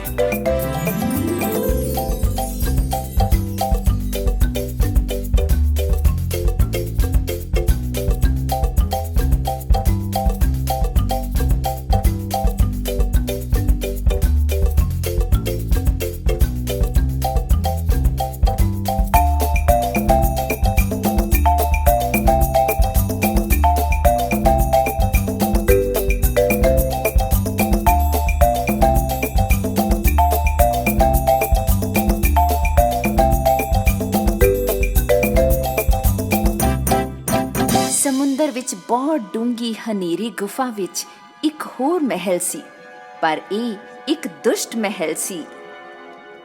ਸਮੁੰਦਰੀ ਰਾਜਾ ਦੀ ਸ਼ੈਤਾਨ ਭੈਣ ਸਮੁੰਦਰੀ ਰਾਜ ਨੂੰ ਨਸ਼ਟ ਕਰਨ ਅਤੇ ਆਪਣੇ ਭਰਾ ਦੀ ਗੱਦੀ ਖੋਹਣ ਦੇ ਲਈ ਨਿਤ ਨਵੀਂ ਯੋਜਨਾਵਾਂ ਤੇ ਸਾਜ਼ਿਸ਼ਾਂ ਰਚਿਆ ਕਰਦੀ ਸੀ। ਇੱਕ ਦਿਨ ਸ਼ੈਤਾਨ ਸਮੁੰਦਰੀ ਚੁੜੈਲ ਵੇਗਾ ਆਪਣੇ ਖਾਸ ਸੱਪ ਦੇ ਨਾਲ ਸਮੁੰਦਰ ਤਲ ਤੇ ਤੈਰ ਰਹੀ ਸੀ ਅਤੇ ਉਸਨੇ ਰੇਤ ਵਿੱਚ ਬੈਂਗਣੀ ਰੰਗ ਦੇ ਫਰੇਮ ਦੇ ਨਾਲ ਇੱਕ ਸ਼ੀਸ਼ਾ ਵੇਖਿਆ। ਜਾਦੂ ਦਾ ਸ਼ੀਸ਼ਾ ਇੱਥੇ ਮਹਾਸਾਗਰ ਦੇ ਤਲ ਵਿੱਚ? ਮੈਨੂੰ ਹੈਰਾਨੀ ਹੈ, ਇਹ ਕਿੱਥੋਂ ਆਇਆ ਇੱਥੇ? ਅਸੀਂ ਇਸ ਨੂੰ ਗੁਫਾ ਵਿੱਚ ਲੈ ਚਲਦੇ ਹਾਂ। ਇਸ ਮੇਰੇ ਆਕਾ, ਇਹ ਸਾਡੇ ਕੰਮ ਦਾ ਹੋ ਸਕਦਾ ਹੈ। ਇਸ ਸਮੁੰਦਰੀ ਚੁੜੈਲ ਵੇਗਾ ਨੇ ਸ਼ੀਸ਼ਾ ਲਿਆ ਅਤੇ ਆਪਣੀ ਗੁਫਾ ਵਿੱਚ ਚਲੀ ਗਈ। ਜਿਵੇਂ ਹੀ ਉਹ ਉੱਥੇ ਪਹੁੰਚੀ, ਉਹ ਸ਼ੀਸ਼ੇ ਦੇ ਸਾਹਮਣੇ ਖੜੀ ਸੀ, ਪਰ ਉਸ ਨੂੰ ਖੁਦ ਦਾ ਅਕਸ ਨਜ਼ਰ ਨਹੀਂ ਆ ਰਿਹਾ ਸੀ ਅਤੇ ਨਾ ਹੀ ਕਿਸੇ ਹੋਰ ਚੀਜ਼ ਦਾ। ਦਿਨ ਬੀਤਣ ਲੱਗੇ ਅਤੇ ਹਾਲੇ ਵੀ ਜਾਦੂ ਦਾ ਸ਼ੀਸ਼ਾ ਸਿਰਫ ਘੁੰਮਦਾ ਤੇ ਤੈਰਦਾ ਰਹਿੰਦਾ ਸੀ। ਸਮੁੰਦਰੀ ਚੁੜੈਲ ਨੂੰ ਸਮਝ ਨਹੀਂ ਆ ਰਿਹਾ ਸੀ ਕਿ ਇਹ ਕਿਵੇਂ ਕੰਮ ਕਰਦਾ ਹੈ ਅਤੇ ਜਿਵੇਂ ਹੀ ਉਹ ਇਸ ਨੂੰ ਦੂਰ ਸੁੱਟਣ ਜਾ ਰਹੀ ਸੀ, ਭੰਵਰ ਬਦਲਣ ਲੱਗਾ। ਭੰਵਰ ਦੇ ਅੰਦਰ ਮੈਜਿਕ ਮਿਰਰ ਦਾ ਮਾਲਕ ਪ੍ਰਗਟ ਹੋਇਆ। ਇਹ ਦੁਸ਼ਟ ਰਾਣੀ ਹੇਲਾ ਸੀ। ਸ਼ੀਸ਼ੇ ਸ਼ੀਸ਼ੇ, ਤੈਨੂੰ ਲੱਗਦਾ ਹੈ ਕਿ ਮੈਨੂੰ ਵਿਖਾ, ਮੈਨੂੰ ਵਿਖਾ, ਮੈਨੂੰ ਵਿਖਾ, ਤੂੰ ਕਿੱਥੇ ਡੁੱਬ ਗਿਆ। ਵੇਗਾ ਇਹ ਵੇਖ ਕੇ ਹੈਰਾਨ ਰਹਿ ਗਈ ਕਿ ਸ਼ੀਸ਼ੇ ਵਿੱਚ ਇੱਕ ਧਰਤੀਵਾਸੀ ਔਰਤ ਸੀ ਅਤੇ ਸਭ ਡਰ ਕੇ ਲੁਕ ਗਿਆ। मेरे आका इस शीशे दे अंदर वाली औरत तुसी नहीं हो। ਸਮੁੰਦਰੀ ਚੁੜੈਲ ਵੇਗਾ ਸ਼ੀਸ਼ੇ ਦੇ ਕੋਲ ਆਈ ਅਤੇ ਹੇਲਾ ਨੂੰ ਜਵਾਬ ਦਿੱਤਾ। ਇਹ ਜਾਦੂ ਦਾ ਸ਼ੀਸ਼ਾ ਸਮੁੰਦਰ ਦੇ ਥੱਲੇ ਹਨੇਰੇ ਪਾਣੀ ਵਿੱਚ ਹੈ ਅਤੇ ਪੋਸਾਈਡਨ ਦੀ ਭੈਣ ਦੇ ਕਬਜ਼ੇ ਵਿੱਚ ਹੈ ਤੇ ਉਹ ਮੈਂ ਆ। ਹੇਲਾ ਅਤੇ ਉਸ ਦਾ ਚੈਂਬਰ ਡੰਕੋ ਉਸ ਤੇ ਵਿਸ਼ਵਾਸ ਨਹੀਂ ਕਰ ਪਾ ਰਹੇ ਸੀ ਜੋ ਉਹਨਾਂ ਨੇ ਵੇਖਿਆ। ਇੱਕ ਲੰਮੇ ਲੰਮੇ ਪੈਰਾਂ ਵਾਲੀ ਸਮੁੰਦਰੀ ਜਨਾਨੀ। ਡੰਕੋ ਨੇ ਸਮੁੰਦਰੀ ਰਾਜ ਦੇ ਬਾਰੇ ਸੁਣਿਆ ਸੀ। ਉਹ ਉਸ ਦੁਨੀਆ ਦੀ ਸ਼ਕਤੀਆਂ ਦੇ ਬਾਰੇ ਚ ਰਾਣੀ ਨੂੰ ਫੁਸਫੁਸਾਇਆ। ਹੇਲਾ ਨੂੰ ਸਮੁੰਦਰ ਤੋਂ ਨਵੀਂ ਸ਼ਕਤੀਆਂ ਪ੍ਰਾਪਤ ਕਰਨ ਵਿੱਚ ਬਹੁਤ ਦਿਲਚਸਪੀ ਸੀ, ਇਸ ਲਈ ਉਸਨੇ ਸਮੁੰਦਰੀ ਚੁੜੈਲ ਨੂੰ ਇੱਕ ਪੇਸ਼ਕਸ਼ ਦਿੱਤੀ। ਠੀਕ ਹੈ ਜ਼ਮੀਨੀ ਚੁੜੈਲ ਸੈਂਡਵਿਚ, ਜੇ ਮੈਂ ਤੈਨੂੰ ਇੱਕ ਸੌਦਾ ਦਿਆਂ ਤਾਂ ਕਿਵੇਂ ਰਵੇਗਾ? ਤੂੰ ਬੁਰੇ ਦਿਲ ਦੀ ਰਾਣੀ, ਜੇ ਤੂੰ ਇੱਕ ਸਮੱਸਿਆ ਤੋਂ ਨਿਕਲਣ ਵਿੱਚ ਮੇਰੀ ਮਦਦ ਕਰੇਂਗੀ ਤਾਂ ਮੈਂ ਤੈਨੂੰ ਜਾਦੂਈ ਮੰਤਰਾਂ ਦੀ ਕਿਤਾਬ ਦਿਆਂਗੀ। ਸਮੁੰਦਰੀ ਚੁੜੈਲ ਵੇਗਾ ਨੇ ਜਲਪਰੀ ਆਰਿਆ ਅਤੇ ਪ੍ਰਿੰਸ ਐਡਵਰਡ ਦੇ ਬਾਰੇ ਚ ਦੁਸ਼ਟ ਹੇਲਾ ਨੂੰ ਸਭ ਕੁਝ ਦੱਸ ਦਿੱਤਾ। ਉਸਨੇ ਕਿਹਾ ਕਿ ਜੇ ਉਹ ਰਾਜਕੁਮਾਰ ਨੂੰ ਬੰਦੀ ਬਣਾ ਲਵੇ ਤਾਂ ਉਹ ਹਮੇਸ਼ਾ ਦੇ ਲਈ ਗਹਿਰੇ ਸਮੁੰਦਰੀ ਰਾਜ ਤੇ ਕਬਜ਼ਾ ਕਰ ਸਕਦੀ ਹੈ। 3 ਦਿਨ ਬਾਅਦ ਰਾਜਕੁਮਾਰ ਐਡਵਰਡ ਨੇ ਆਪਣੇ ਪਿਤਾ ਦੇ ਜਹਾਜ਼ ਤੇ ਸਮੁੰਦਰੀ ਯਾਤਰਾ ਦੀ ਤਿਆਰੀ ਸ਼ੁਰੂ ਕੀਤੀ। ਹਮੇਸ਼ਾ ਦੀ ਤਰ੍ਹਾਂ ਉਹ ਜਹਾਜ਼ ਦੇ ਕਮਾਨ ਤੇ ਚੜ੍ਹ ਗਿਆ ਅਤੇ ਬਦਲਾਂ ਨੂੰ ਵੇਖ ਕੇ ਮੌਸਮ ਦਾ ਅੰਦਾਜ਼ਾ ਲਾਉਣ ਲੱਗਾ। ਆਹਾ, ਆਕਾਸ਼ ਸਾਫ਼ ਹੈ, ਮੌਸਮ ਗੁਲਾਬੀ ਹੈ ਅਤੇ ਬੱਦਲ ਜ਼ਿਆਦਾ ਨੇ। ਕਿਸ਼ਤੀ ਚਲਾਉਣ ਦੇ ਲਈ ਸਭ ਕੁਝ ਸਹੀ ਹੈ। ਇਸ ਦੇ ਬਾਅਦ ਪ੍ਰਿੰਸ ਐਡਵਰਡ ਰੇਲਿੰਗ ਤੇ ਝੁੱਕ ਕੇ ਵੇਖਣ ਜਾ ਰਿਹਾ ਸੀ ਕਿ ਕੀ ਪਾਣੀ ਸ਼ਾਂਤ ਹੈਗਾ, ਪਰ ਰਾਜਕੁਮਾਰ ਦਾ ਕੁੱਤਾ ਭੌਂਕਦਾ ਹੋਇਆ ਉਸ ਦੇ ਕੋਲ ਭੱਜਿਆ ਆਇਆ। ਕੁੱਤੇ ਨੇ ਉਸ ਨੂੰ ਜ਼ਮੀਨ ਦੇ ਵੱਲ ਖਿੱਚਣ ਦੀ ਕੋਸ਼ਿਸ਼ ਕੀਤੀ। ਉਹ ਕੀ ਹੋਇਆ ਮੇਰੇ ਸਿਆਣੇ ਦੋਸਤ? ਕੀ ਕੋਈ ਖਤਰੇ ਦੀ ਗੱਲ ਹੈ?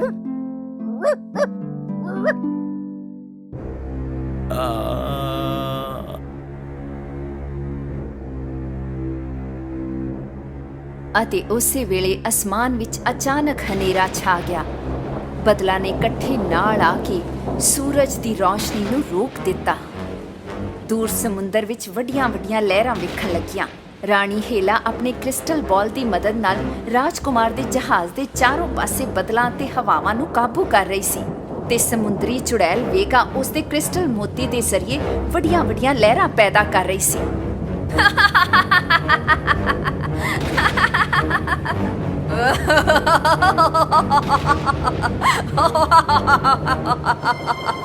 ਉਸੇ ਵੇਲੇ ਇੱਕ ਬਹੁਤ ਵੱਡੀ ਲਹਿਰ ਐਡਵਰਡ ਦੇ ਵੱਲ ਆਈ ਅਤੇ ਉਸ ਨੂੰ ਬਹਾ ਕੇ ਲੈ ਗਈ ਉਸੇ ਪਾਣੀ ਵਿੱਚ ਸਮੁੰਦਰ ਦੇ ਤਲ ਤੱਕ। ਇੱਧਰ ਮਹਿਲ ਵਿੱਚ ਜਲਪਰੀ ਆਰਿਆ ਨੇ ਭਿਆਨਕ ਤੂਫਾਨ ਵੇਖਿਆ। ਉਹ ਪ੍ਰਿੰਸ ਐਡਵਰਡ ਨੂੰ ਲੱਭਣ ਦੇ ਲਈ ਡੌਕ ਦੇ ਵੱਲ ਭੱਜੀ ਗਈ। ਉਹ ਉਸ ਡੌਕ ਦੀ ਤਰਫ ਭੱਜੀ ਜਿੱਥੇ ਡੈਗੀ ਤੂਫਾਨ ਤੋਂ ਹੁਣੇ ਵਾਪਸ ਆਇਆ ਸੀ। ਸਾਡੇ ਕੋਲ ਜ਼ਿਆਦਾ ਸਮਾਂ ਨਹੀਂ ਹੈ ਡੈਗੀ। ਸੱਪ ਜੋ ਸਮੁੰਦਰ ਦੇ ਤਲ ਤੇ ਇੰਤਜ਼ਾਰ ਕਰ ਰਿਹਾ ਸੀ ਨੇ ਰਾਜਕੁਮਾਰ ਨੂੰ ਫੜ ਲਿਆ ਅਤੇ ਉਸ ਦੇ ਪੈਰ ਬੰਨ੍ਹ ਦਿੱਤੇ ਤੇ ਉਸ ਨੂੰ ਪਾਣੀ ਦੇ ਥੱਲੇ ਦੀ ਗੁਫਾ ਵਿੱਚ ਲੈ ਗਿਆ। ਜਲਪਰੀ ਆਰਿਆ ਨੇ ਆਪਣੀ ਸਾਰੀ ਹਿੰਮਤ ਜੁਟਾਈ ਤੇ ਸਮੁੰਦਰ ਵਿੱਚ ਘਾਟ ਤੋਂ ਡੁਬਕੀ ਮਾਰੀ, ਪਰ ਵੇਗਾ ਨੇ ਉਸ ਨੂੰ ਆਪਣੇ ਕ੍ਰਿਸਟਲ ਮੋਤੀ ਦੇ ਜ਼ਰੀਏ ਵੇਖ ਲਿਆ ਤੇ ਅਚਾਨਕ ਉੱਪਰ ਦੇ ਪਾਣੀ ਨੂੰ ਬਰਫ਼ ਵਿੱਚ ਬਦਲ ਦਿੱਤਾ। ਇਸ ਲਈ ਜਲਪਰੀ ਆਰਿਆ ਸਿੱਧੇ ਸਖਤ ਬਰਫ਼ ਤੇ ਗਿਰੀ ਤੇ ਉਸ ਨੂੰ ਚੋਟ ਲੱਗ ਗਈ। ਉਸਨੇ ਆਪਣੇ ਹੱਥਾਂ ਤੇ ਪੈਰਾਂ ਨਾਲ ਬਰਫ਼ ਤੋੜਨ ਦੀ ਕੋਸ਼ਿਸ਼ ਕੀਤੀ। ਓ ਨਹੀਂ, ਮੈਂ ਪਾਣੀ ਵਿੱਚ ਨਹੀਂ ਜਾ ਸਕਦੀ। ਇਹ ਜ਼ਰੂਰ ਵੇਗਾ ਹੀ ਹੋਣੀ ਜੋ ਮੈਨੂੰ ਐਡਵਰਡ ਨੂੰ ਬਚਾਉਣ ਤੋਂ ਰੋਕਣ ਦੀ ਕੋਸ਼ਿਸ਼ ਕਰ ਰਹੀ ਹੈ। ਅਜਿਹੇ ਸਮੇਂ ਉਸ ਦੀ ਛੋਟੀ ਦੋਸਤ ਡਾਲਫਿਨ ਡਾਲਫੀ, ਜਿਸ ਨੇ ਮਹਿਸੂਸ ਕੀਤਾ ਕਿ ਆਰਿਆ ਸਮੁੰਦਰ ਵਿੱਚ ਗੋਤਾ ਨਹੀਂ ਲਾ ਸਕਦੀ, ਉਸ ਦੇ ਕੋਲ ਆਈ ਤੇ ਉਸਨੇ ਆਪਣੀ ਨੱਕ ਨਾਲ ਬਰਫ਼ ਤੋੜਨ ਦੀ ਕੋਸ਼ਿਸ਼ ਕੀਤੀ, ਪਰ ਇਹ ਬਹੁਤ ਔਖਾ ਸੀ। ਤਦ ਸੀਗਲ ਰਿੰਗੋ ਮਦਦ ਕਰਨ ਦੇ ਲਈ ਆਇਆ। ਉਸਨੇ ਆਪਣੀ ਚੋਂਚ ਨਾਲ ਬਰਫ਼ ਤੋੜਨ ਦੀ ਕੋਸ਼ਿਸ਼ ਕੀਤੀ, ਪਰ ਉਹ ਵੀ ਨਾਕਾਮ ਰਿਹਾ। ਸਮਾਂ ਬੀਤਦਾ ਜਾ ਰਿਹਾ ਸੀ। ਰਾਜਕੁਮਾਰ ਐਡਵਰਡ ਨੂੰ ਸਮੁੰਦਰੀ ਚੁੜੈਲ ਦੀ ਗੁਫਾ ਵਿੱਚ ਕੈਦ ਕੀਤਾ ਗਿਆ ਸੀ ਤੇ ਉਹ ਆਪਣਾ ਸਾਹ ਜ਼ਿਆਦਾ ਦੇਰ ਤੱਕ ਨਹੀਂ ਰੋਕ ਸਕਦਾ ਸੀ। ਵੇਗਾ ਸਮੁੰਦਰੀ ਚੁੜੈਲ ਕਾਲੇ ਸ਼ੀਸ਼ੇ ਦੇ ਸਾਹਮਣੇ ਖੜੀ ਸੀ। ਸਮੁੰਦਰ ਦੇ ਕਾਲੇ ਸ਼ੀਸ਼ੇ, ਆ ਉਸ ਸੈਂਡਵਿਚ ਰਾਣੀ ਹੇਲਾ ਨੂੰ ਮੈਨੂੰ ਵਿਖਾ। ਮੈਂ ਉਹੀ ਕੀਤਾ ਜੋ ਤੂੰ ਚਾਹੁੰਦੀ ਸੀ, ਲੰਮੇ ਪੈਰਾਂ ਵਾਲੀਏ। ਹੁਣ ਤੂੰ ਬਦਲੇ ਵਿੱਚ ਮੈਨੂੰ ਜਾਦੂਈ ਮੰਤਰਾਂ ਵਾਲੀ ਕਿਤਾਬ ਦੇਵੇਂਗੀ। ਸਮੁੰਦਰੀ ਚੁੜੈਲ ਨੇ ਜੜੀ ਬੂਟੀਆਂ ਵਾਲੀ ਅਲਮਾਰੀ ਚੋਂ ਜਾਦੂਈ ਮੰਤਰਾਂ ਦੀ ਕਿਤਾਬ ਕੱਢੀ ਤੇ ਇਸ ਨੂੰ ਸ਼ੀਸ਼ੇ ਦੇ ਅੰਦਰ ਦੇ ਭੰਵਰ ਦੇ ਜ਼ਰੀਏ ਤੋਂ ਸ਼ੀਸ਼ੇ ਵਿੱਚ ਸੁੱਟ ਦਿੱਤਾ। ਪਰ ਕਿਤਾਬ ਦੇ ਨਿੱਕੇ ਆਕਟੋਪਸ ਹਥਿਆਰ ਵੇਗਾ ਦੀ ਬਾਹ ਨਾਲ ਚਿਪਕ ਗਏ ਸੀ ਅਤੇ ਉਹ ਉਹਨਾਂ ਨੂੰ ਜਾਣ ਨਹੀਂ ਦੇ ਸਕਦੀ ਸੀ ਤੇ ਇਸੇ ਲਈ ਜਾਦੂਈ ਸ਼ੀਸ਼ੇ ਨੇ ਉਸ ਨੂੰ ਉਸ ਧਰਤੀ ਤੇ ਪਹੁੰਚਾ ਦਿੱਤਾ ਜਿੱਥੇ ਰਾਣੀ ਹੇਲਾ ਰਹਿੰਦੀ ਸੀ। ਨਹੀਂ ਨਹੀਂ, ਇਹ ਨਹੀਂ ਹੋ ਸਕਦਾ। ਮੈਂ ਇੱਥੇ ਕਿਵੇਂ ਆਈ? ਮੈਂ ਆਪਣੀ ਗੁਫਾ ਵਿੱਚ ਵਾਪਸ ਜਾਣਾ ਹੈ। ਜਦੋਂ ਸਮੁੰਦਰੀ ਚੁੜੈਲ ਜ਼ਮੀਨ ਤੇ ਇੱਧਰ-ਉੱਧਰ ਡਿੱਗੀ ਤਾਂ ਨਿੱਕੀ ਡਾਲਫਿਨ ਡਾਲਫੀ ਮਦਦ ਦੇ ਲਈ ਗਈ ਸੀ। ਉਸਨੇ ਬਰਫ਼ ਨੂੰ ਤੋੜਨ ਵਿੱਚ ਮਦਦ ਦੇ ਲਈ ਗਹਿਰੇ ਸਮੁੰਦਰੀ ਰਾਜ ਵਿੱਚ ਰਹਿਣ ਵਾਲੀ ਵੱਡੀ ਵੇਲ ਬਿੱਲੀ ਤੋਂ ਪੁੱਛਿਆ। ਵਿਸ਼ਾਲ ਵੇਲ ਬਿੱਲੀ ਤੇ ਨਿੱਕੀ ਡਾਲਫਿਨ ਡਾਲਫੀ ਪਾਣੀ ਦੀ ਸਤ੍ਹਾ ਦੇ ਵੱਲ ਤੈਰਨ ਲੱਗੇ। ਆਰੀਆ, ਜਿਸਨੇ ਮਹਿਸੂਸ ਕੀਤਾ ਕਿ ਬਿੱਲੀ ਕੀ ਕਰ ਰਹੀ ਸੀ, ਇਹ ਵੇਖ ਕੇ ਬਹੁਤ ਖੁਸ਼ ਸੀ। ਵੱਡੀ ਵੇਲ ਉੱਪਰ ਵੱਲ ਤੈਰਨ ਲੱਗੀ ਤੇ ਆਪਣੀ ਮਜ਼ਬੂਤ ਨੱਕ ਦੇ ਨਾਲ ਸਤ੍ਹਾ ਤੇ ਬਰਫ਼ ਤੋੜਨ ਵਿੱਚ ਕਾਮਯਾਬ ਰਹੀ। ਜਲਪਰੀ ਆਰੀਆ ਤੁਰੰਤ ਪਾਣੀ ਵਿੱਚ ਕੁੱਦ ਗਈ ਤੇ ਦੁਸ਼ਟ ਵੇਗਾ ਦੀ ਪਾਣੀ ਦੇ ਥੱਲੇ ਦੀ ਗੁਫਾ ਦੇ ਵੱਲ ਤੈਰਨ ਲੱਗੀ। ਜਿਵੇਂ ਹੀ ਆਰੀਆ ਪਾਣੀ ਵਿੱਚ ਦਾਖਲ ਹੋਈ, ਉਸ ਦੇ ਪੈਰ ਇੱਕ ਜਲਪਰੀ ਦੀ ਪੂੰਛ ਵਿੱਚ ਬਦਲ ਗਏ। ਉਸ ਦੀ ਸਹੇਲੀਆਂ ਡਾਲਫੀ ਅਤੇ ਬਿੱਲੀ ਵੀ ਉਸ ਦੇ ਨਾਲ ਤੈਰੀਆਂ ਤੇ ਸਮੁੰਦਰੀ ਚੁੜੈਲ ਵੇਗਾ ਦੀ ਗੁਫਾ ਵਿੱਚ ਪਹੁੰਚ ਗਈਆਂ। ਗੁਫਾ ਦੇ ਪ੍ਰਵੇਸ਼ ਦੁਆਰ ਤੇ ਦੋ ਮੂੰਹਾਂ ਪੈਰੀ ਸੱਪ ਖੜਾ ਸੀ। ਜਿਵੇਂ ਹੀ ਉਸਨੇ ਕਿਸੇ ਨੂੰ ਆਂਦਿਆਂ ਵੇਖਿਆ, ਉਸਨੇ ਸਮੁੰਦਰੀ ਚੁੜੈਲ ਨੂੰ ਬਾਹਰ ਬੁਲਾਇਆ, ਜੋ ਉਸਨੇ ਸੋਚਿਆ ਕਿ ਹਾਲੇ ਵੀ ਗੁਫਾ ਵਿੱਚ ਹੈ। ਮੇਰੇ ਆਕਾਸ਼, ਉਹ ਆ ਗਏ ਹਨ, ਉਹ ਆ ਗਏ ਹਨ। ਤੁਸੀਂ ਕਿੱਥੇ ਹੋ? ਕੁਝ ਤਾਂ ਕਰੋ। ਵੱਡੀ ਵੇਲ ਬਿੱਲੀ ਦਾ ਸੱਪਾਂ ਨਾਲ ਕਾਫੀ ਵਾਸਤਾ ਪਿਆ ਸੀ, ਇਸ ਲਈ ਉਸਨੇ ਉਸਨੂੰ ਆਪਣੇ ਵੱਡੇ ਮੂੰਹ ਵਿੱਚ ਫਸਾ ਲਿਆ। ਨੋ, ਮੈਨੂੰ ਵੇਲ ਦੇ ਸਾਹ ਤੋਂ ਨਫ਼ਰਤ ਹੈ ਤੇ ਇੱਥੇ ਹਨੇਰਾ ਹੈ। ਮੈਨੂੰ ਬਚਾਓ। ਛੇਤੀ ਕਰ ਡਾਲਫੀ, ਸਾਰੇ ਕਮਰਿਆਂ ਵਿੱਚ ਲੱਭ। ਮੈਂ ਪ੍ਰਿੰਸ ਐਡਵਰਡ ਨੂੰ ਲੱਭਣ ਦੇ ਲਈ ਬੌਂਡ ਡੰਜਨ ਜਾ ਰਹੀ ਹਾਂ। ਜਦੋਂ ਜਲਪਰੀ ਆਰੀਆ ਬੌਂਡ ਡੰਜਨ ਵਿੱਚ ਪਹੁੰਚੀ ਤਾਂ ਉਸਨੇ ਰਾਜਕੁਮਾਰ ਨੂੰ ਫਰਸ਼ ਤੇ ਬੇਹੋਸ਼ ਵੇਖਿਆ।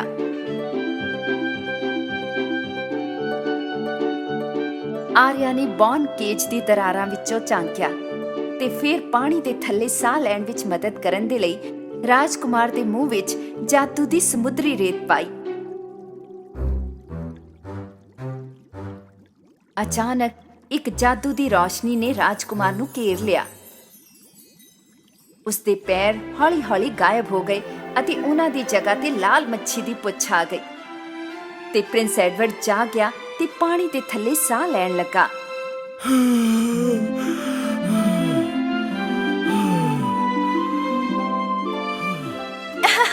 ਤੁਸੀਂ ਜ਼ਿੰਦਾ ਹੋ? ਆਰੀਆ, ਮੈਂ ਪਾਣੀ ਦੇ ਅੰਦਰ ਵੀ ਸਾਹ ਲੈ ਸਕਦਾ ਹਾਂ। ਇਹ ਬਹੁਤ ਸੁੱਖ ਵਾਲਾ ਅਹਿਸਾਸ ਹੈ। ਧੰਨਵਾਦ, ਤੁਸੀਂ ਮੇਰੀ ਜਾਨ ਬਚਾਈ। ਆਓ ਅਸੀਂ ਇੱਥੋਂ ਨਿਕਲ ਚੱਲੀਏ ਮੇਰੇ ਰਾਜਕੁਮਾਰ। ਮਰਮੇਡ ਆਰੀਆ ਅਤੇ ਪ੍ਰਿੰਸ ਐਡਵਰਡ ਯਾਨੀ ਹੁਣ ਇੱਕ ਸਮੁੰਦਰੀ ਮਾਨਵ ਹੱਥ ਫੜ ਕੇ ਪਾਣੀ ਦੀ ਸਤ੍ਹਾ ਤੇ ਤੈਰਨ ਲੱਗੇ। ਉਹਨਾਂ ਦੇ ਜੀਵਨ ਖੁਸ਼ੀਆਂ ਨਾਲ ਭਰ ਗਏ ਅਤੇ ਇਹ ਖੁਸ਼ੀਆਂ ਜਾਰੀ ਰਹੀਆਂ ਧਰਤੀ ਤੇ ਸਮੁੰਦਰ ਹੇ ਪੰਛੀਓ, ਦੋਵੇਂ ਥਾਵਾਂ ਤੇ। ਕੀ ਸਾਨੂੰ ਵੀ ਕਦੇ ਪੰਖ ਮਿਲ ਸਕਦੇ ਨੇ? ਉਹ ਕਿੰਨਾ ਕਮਾਲ ਦਾ ਹੋਵੇਗਾ। ਗੰਦਗੀ ਦੇ ਵਿੱਚ ਵਹਿਣ ਦੇ ਬਾਅਦ ਸਮੁੰਦਰੀ ਚੁੜੈਲ ਅੰਤ ਵਿੱਚ ਸਮੁੰਦਰ ਵਿੱਚ ਪਹੁੰਚ ਗਈ ਅਤੇ ਆਪਣੀ ਗੁਫਾ ਵਿੱਚ ਵਾਪਸ ਆਈ। ਅਤੇ ਜਦੋਂ ਉਸਨੇ ਵੇਖਿਆ ਕਿ ਰਾਜਕੁਮਾਰ ਬਚ ਗਿਆ ਹੈ, ਇੱਕ ਤਰੀਕੇ ਨਹੀਂ ਤਾਂ ਦੂਜੇ, ਮੈਂ ਉਸ ਗਹਿਰੇ ਸਮੁੰਦਰੀ ਰਾਜ ਨੂੰ ਖੋ ਕੇ ਰਹਾਂਗੀ।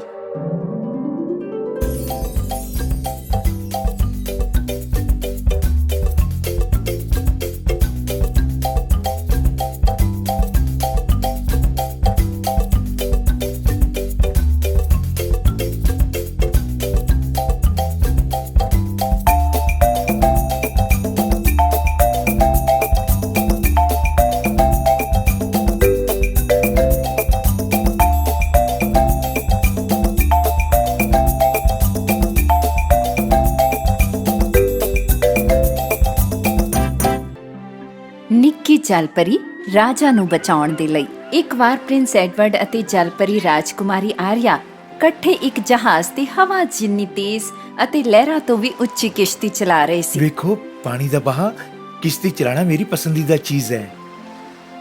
ਐਡਵਰਡ ਅਤੇ ਆਰੀਆ ਬਹੁਤ ਵਾਰ ਨਵੀਆਂ ਥਾਵਾਂ ਦਾ ਪਤਾ ਲਾਉਣ ਦੇ ਲਈ ਇਕੱਠੇ ਸਫ਼ਰ ਕਰਿਆ ਕਰਦੇ ਸੀ ਜੋ ਪਹਿਲਾਂ ਕਿਸੇ ਨੇ ਨਹੀਂ ਵੇਖਿਆ ਸੀ।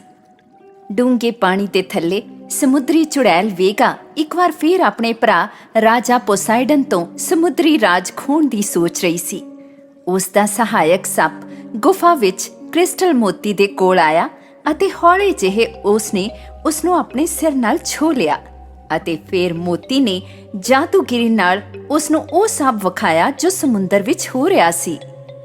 मेरे आका इज आर्या ते एडवर्ड इज ਉਹ ਇੱਕ ਸਫ਼ਰ ਤੇ ਗਏ ਨੇ ਇਜ਼ ਵੇਗਾ ਇਹ ਸੁਣਦੇ ਹੀ ਉੱਥੇ ਆਈ।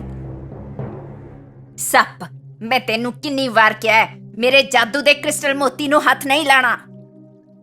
ਜਦੋਂ ਤੱਕ ਉਹ ਸਮੁੰਦਰ 'ਚ ਹਨ, ਮੈਂ ਉਹਨਾਂ ਦੇ ਨਾਲ ਹਰ ਤਰ੍ਹਾਂ ਤੋਂ ਬੁਰਾ ਕਰ ਸਕਦੀ ਹਾਂ। ਮੇਰੇ ਆਕਾ ਕੀ ਹੋਵੇਗਾ ਜੇ ਤੁਸੀਂ ਧਰਤੀ ਨੂੰ ਖਤਮ ਕਰ ਦਿਓ ਇਜ਼ ਸਮੁੰਦਰੀ ਚੁੜੈਲ ਵੇਗਾ ਨੇ ਸੱਪ ਨੇ ਜੋ ਕਿਹਾ ਉਸ ਦੇ ਬਾਰੇ 'ਚ ਸੋਚਿਆ ਅਤੇ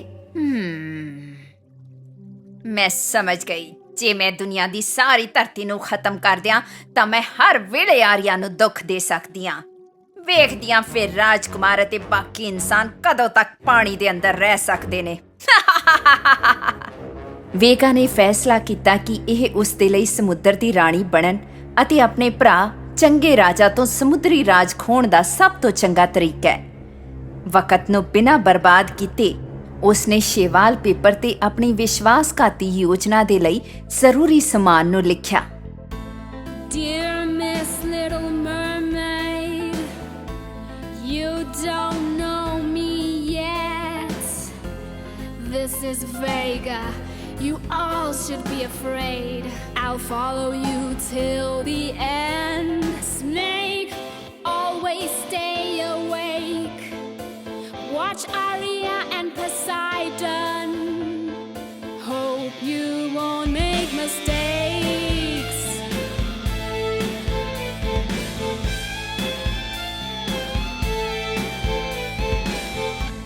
I'm writing down my plans to destroy all the bands. One day I will have my freedom. Live in deep blue sea kingdom. Snake, be by my side. I will show you in detail how we go inside.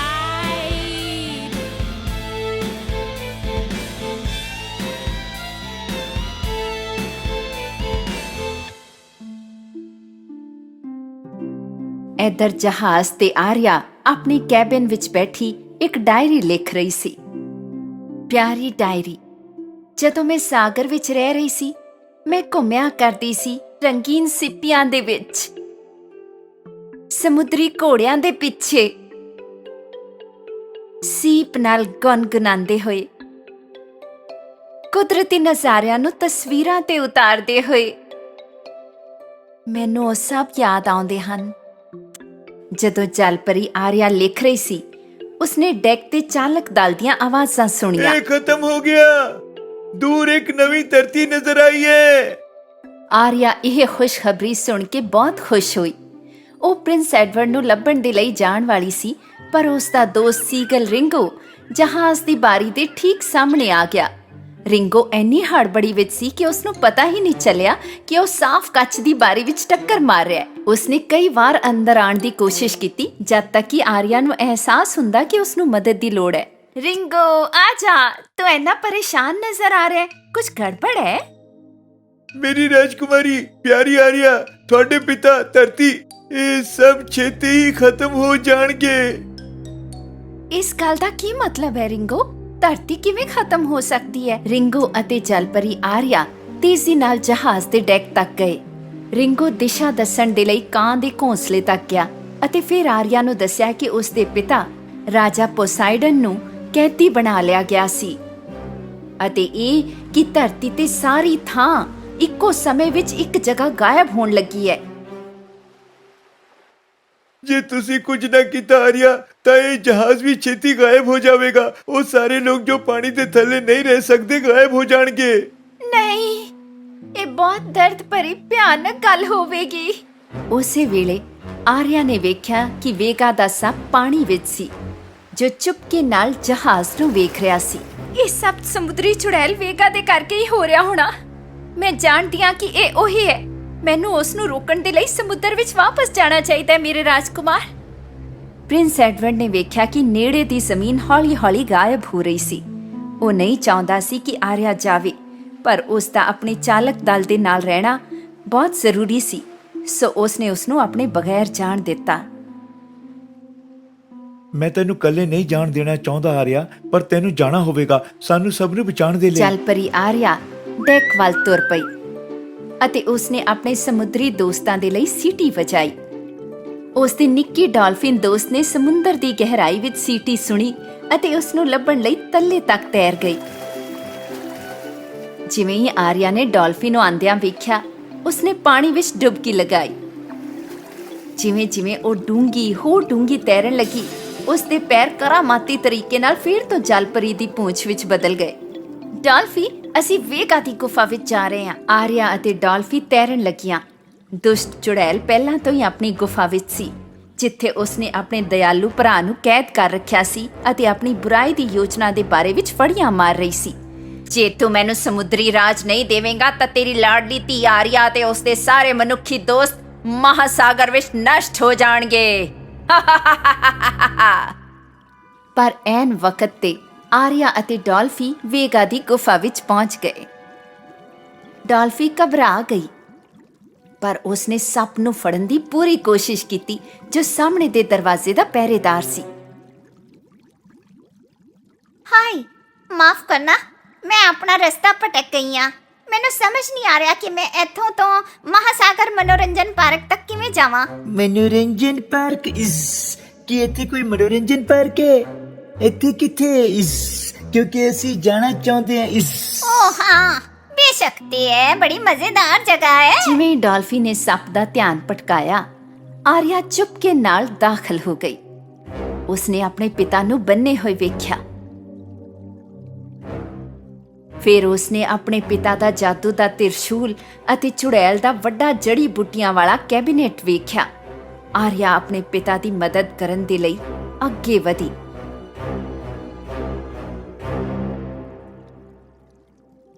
ਚੱਲ ਹੁਣ ਭਰਾ, ਆਪਣਾ ਮੁਕਟ ਮੈਨੂੰ ਦੇ ਦੇ ਤੇ ਮੈਨੂੰ ਸਮੁੰਦਰੀ ਰਾਜ ਦੀ ਸ਼ਾਸਕ ਬਣਾ ਦੇ। ਆਰਿਆ ਨੇ ਆਪਣੇ ਪਿਤਾ ਦੀ ਛੜੀ ਫੜ ਲਈ ਤੇ ਵੇਗਾ ਦੇ ਪਿੱਛੇ ਚਲੀ ਗਈ। ਹਿੱਲਣਾ ਨਹੀਂ ਵੇਗਾ, ਤੂੰ ਇੱਥੇ ਕਿਵੇਂ ਆ ਗਈ? ਜਦੋਂ ਆਰਿਆ ਨੇ ਚੁੜੈਲ ਤੇ ਛੜੀ ਲਹਿਰਾਈ ਤਾਂ ਛੜੀ ਵਿੱਚੋਂ ਬਿਜਲੀ ਨਿਕਲੀ ਤੇ ਵੇਗਾ ਨੂੰ ਫੜ ਲਿਆ। ਸੱਪ! ਉਸ ਵੇਲੇ ਸੱਪ ਪਹਿਲਾਂ ਹੀ ਆਪਣੀ ਗਾਰਡ ਡਿਊਟੀ ਤੋਂ ਜਾ ਚੁੱਕਿਆ ਸੀ ਅਤੇ ਉਹ ਮਨੋਰੰਜਨ ਪਾਰਕ ਵਿੱਚ ਡਾਲਫੀ ਦੇ ਨਾਲ ਮਸਤੀ ਕਰ ਰਿਹਾ ਸੀ।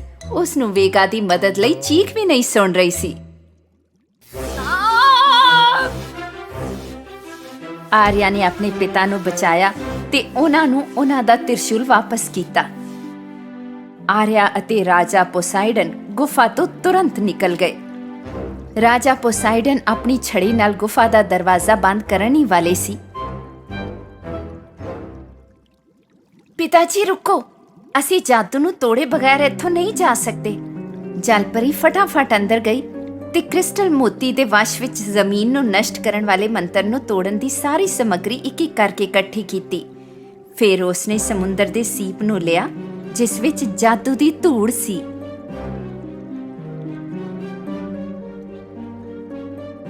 ਰੁਕੋ, ਉਸ ਨੂੰ ਨਾ ਲਵੋ, ਉਸ ਨੂੰ ਛੱਡ ਦਿਓ।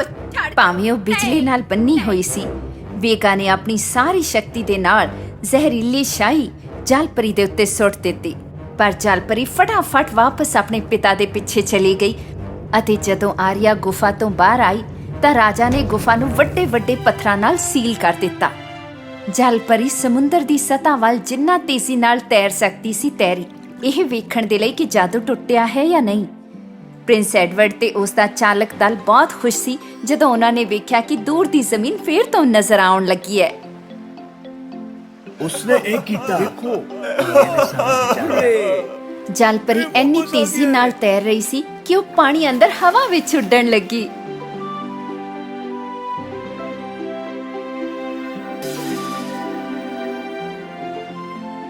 ਤੇ ਫਿਰ ਆਪਣੇ ਪੈਰਾਂ ਦੇ ਨਾਲ ਡੈਕ ਤੇ ਉਤਰੀ। ਉਹ ਪ੍ਰਿੰਸ ਐਡਵਰਡ ਦੇ ਕੋਲ ਗਈ। ਮੇਰੀ ਰਾਜਕੁਮਾਰੀ, ਤੁਸੀਂ ਇਹ ਕਰ ਵਿਖਾਇਆ। ਤੁਸੀਂ ਸਾਰੇ ਮਨੁੱਖਾਂ ਅਤੇ ਧਰਤੀ ਦੇ ਜਾਨਵਰਾਂ ਦੀ ਜਾਨ ਬਚਾਈ ਹੈ। ਰਿੰਗੋ, ਜੋ ਦੂਰ ਦੀ ਜ਼ਮੀਨ ਤੇ ਉਡਾਰੀ ਭਰ ਕੇ ਆਇਆ ਸੀ, ਜਹਾਜ਼ ਤੇ ਉਤਰਿਆ ਅਤੇ ਆਰਿਆ ਨੂੰ ਧੰਨਵਾਦ ਕੀਤਾ। ਉਹ ਸਭ ਕੁਝ ਪਹਿਲਾਂ ਵਾਂਗ ਹੋ ਗਿਆ ਹੈ ਰਾਜਕੁਮਾਰੀ। ਸਾਰੇ ਰਾਜ ਅਤੇ ਧਰਤੀ ਬਹਾਲ ਹੋ ਰਹੇ ਹਨ। ਇਸ ਨਾਲ ਆਰਿਆ ਸੱਚਮੁੱਚ ਬਹੁਤ ਖੁਸ਼ ਹੋ ਗਈ ਤੇ ਉਹ ਤੇ ਰਾਜਕੁਮਾਰ ਖੁਸ਼ੀ-ਖੁਸ਼ੀ ਹੱਸਣ ਲੱਗੇ। ਇੱਧਰ ਵੇਗਾ ਦੇ ਸਹਾਇਕ ਸੱਪ ਨੂੰ ਅਹਿਸਾਸ ਹੋਇਆ ਕਿ ਉਹ ਮਨੋਰੰਜਨ ਪਾਰਕ ਵਿੱਚ ਇਕੱਲਾ ਸੀ ਅਤੇ ਜਦੋਂ ਉਹ ਡਰ ਕੇ ਸਮੁੰਦਰੀ ਚੁੜੈਲ ਦੇ ਕੋਲ ਗਿਆ, ਉਸਨੇ ਵੇਖਿਆ ਕਿ ਗੁਫਾ ਦਾ ਪ੍ਰਵੇਸ਼ ਦੁਆਰ ਬੰਦ ਸੀ।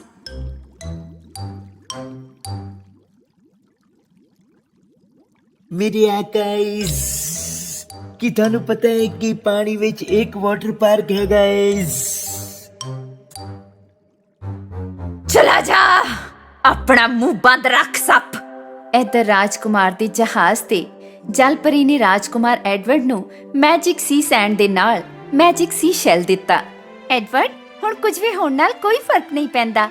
ਤੁਸੀਂ ਇਸ ਰੇਤ ਦੀ ਵਰਤੋਂ ਕਰਕੇ ਕਦੇ ਵੀ ਇੱਕ ਸਮੁੰਦਰੀ ਮਾਨਵ ਬਣ ਸਕਦੇ ਹੋ।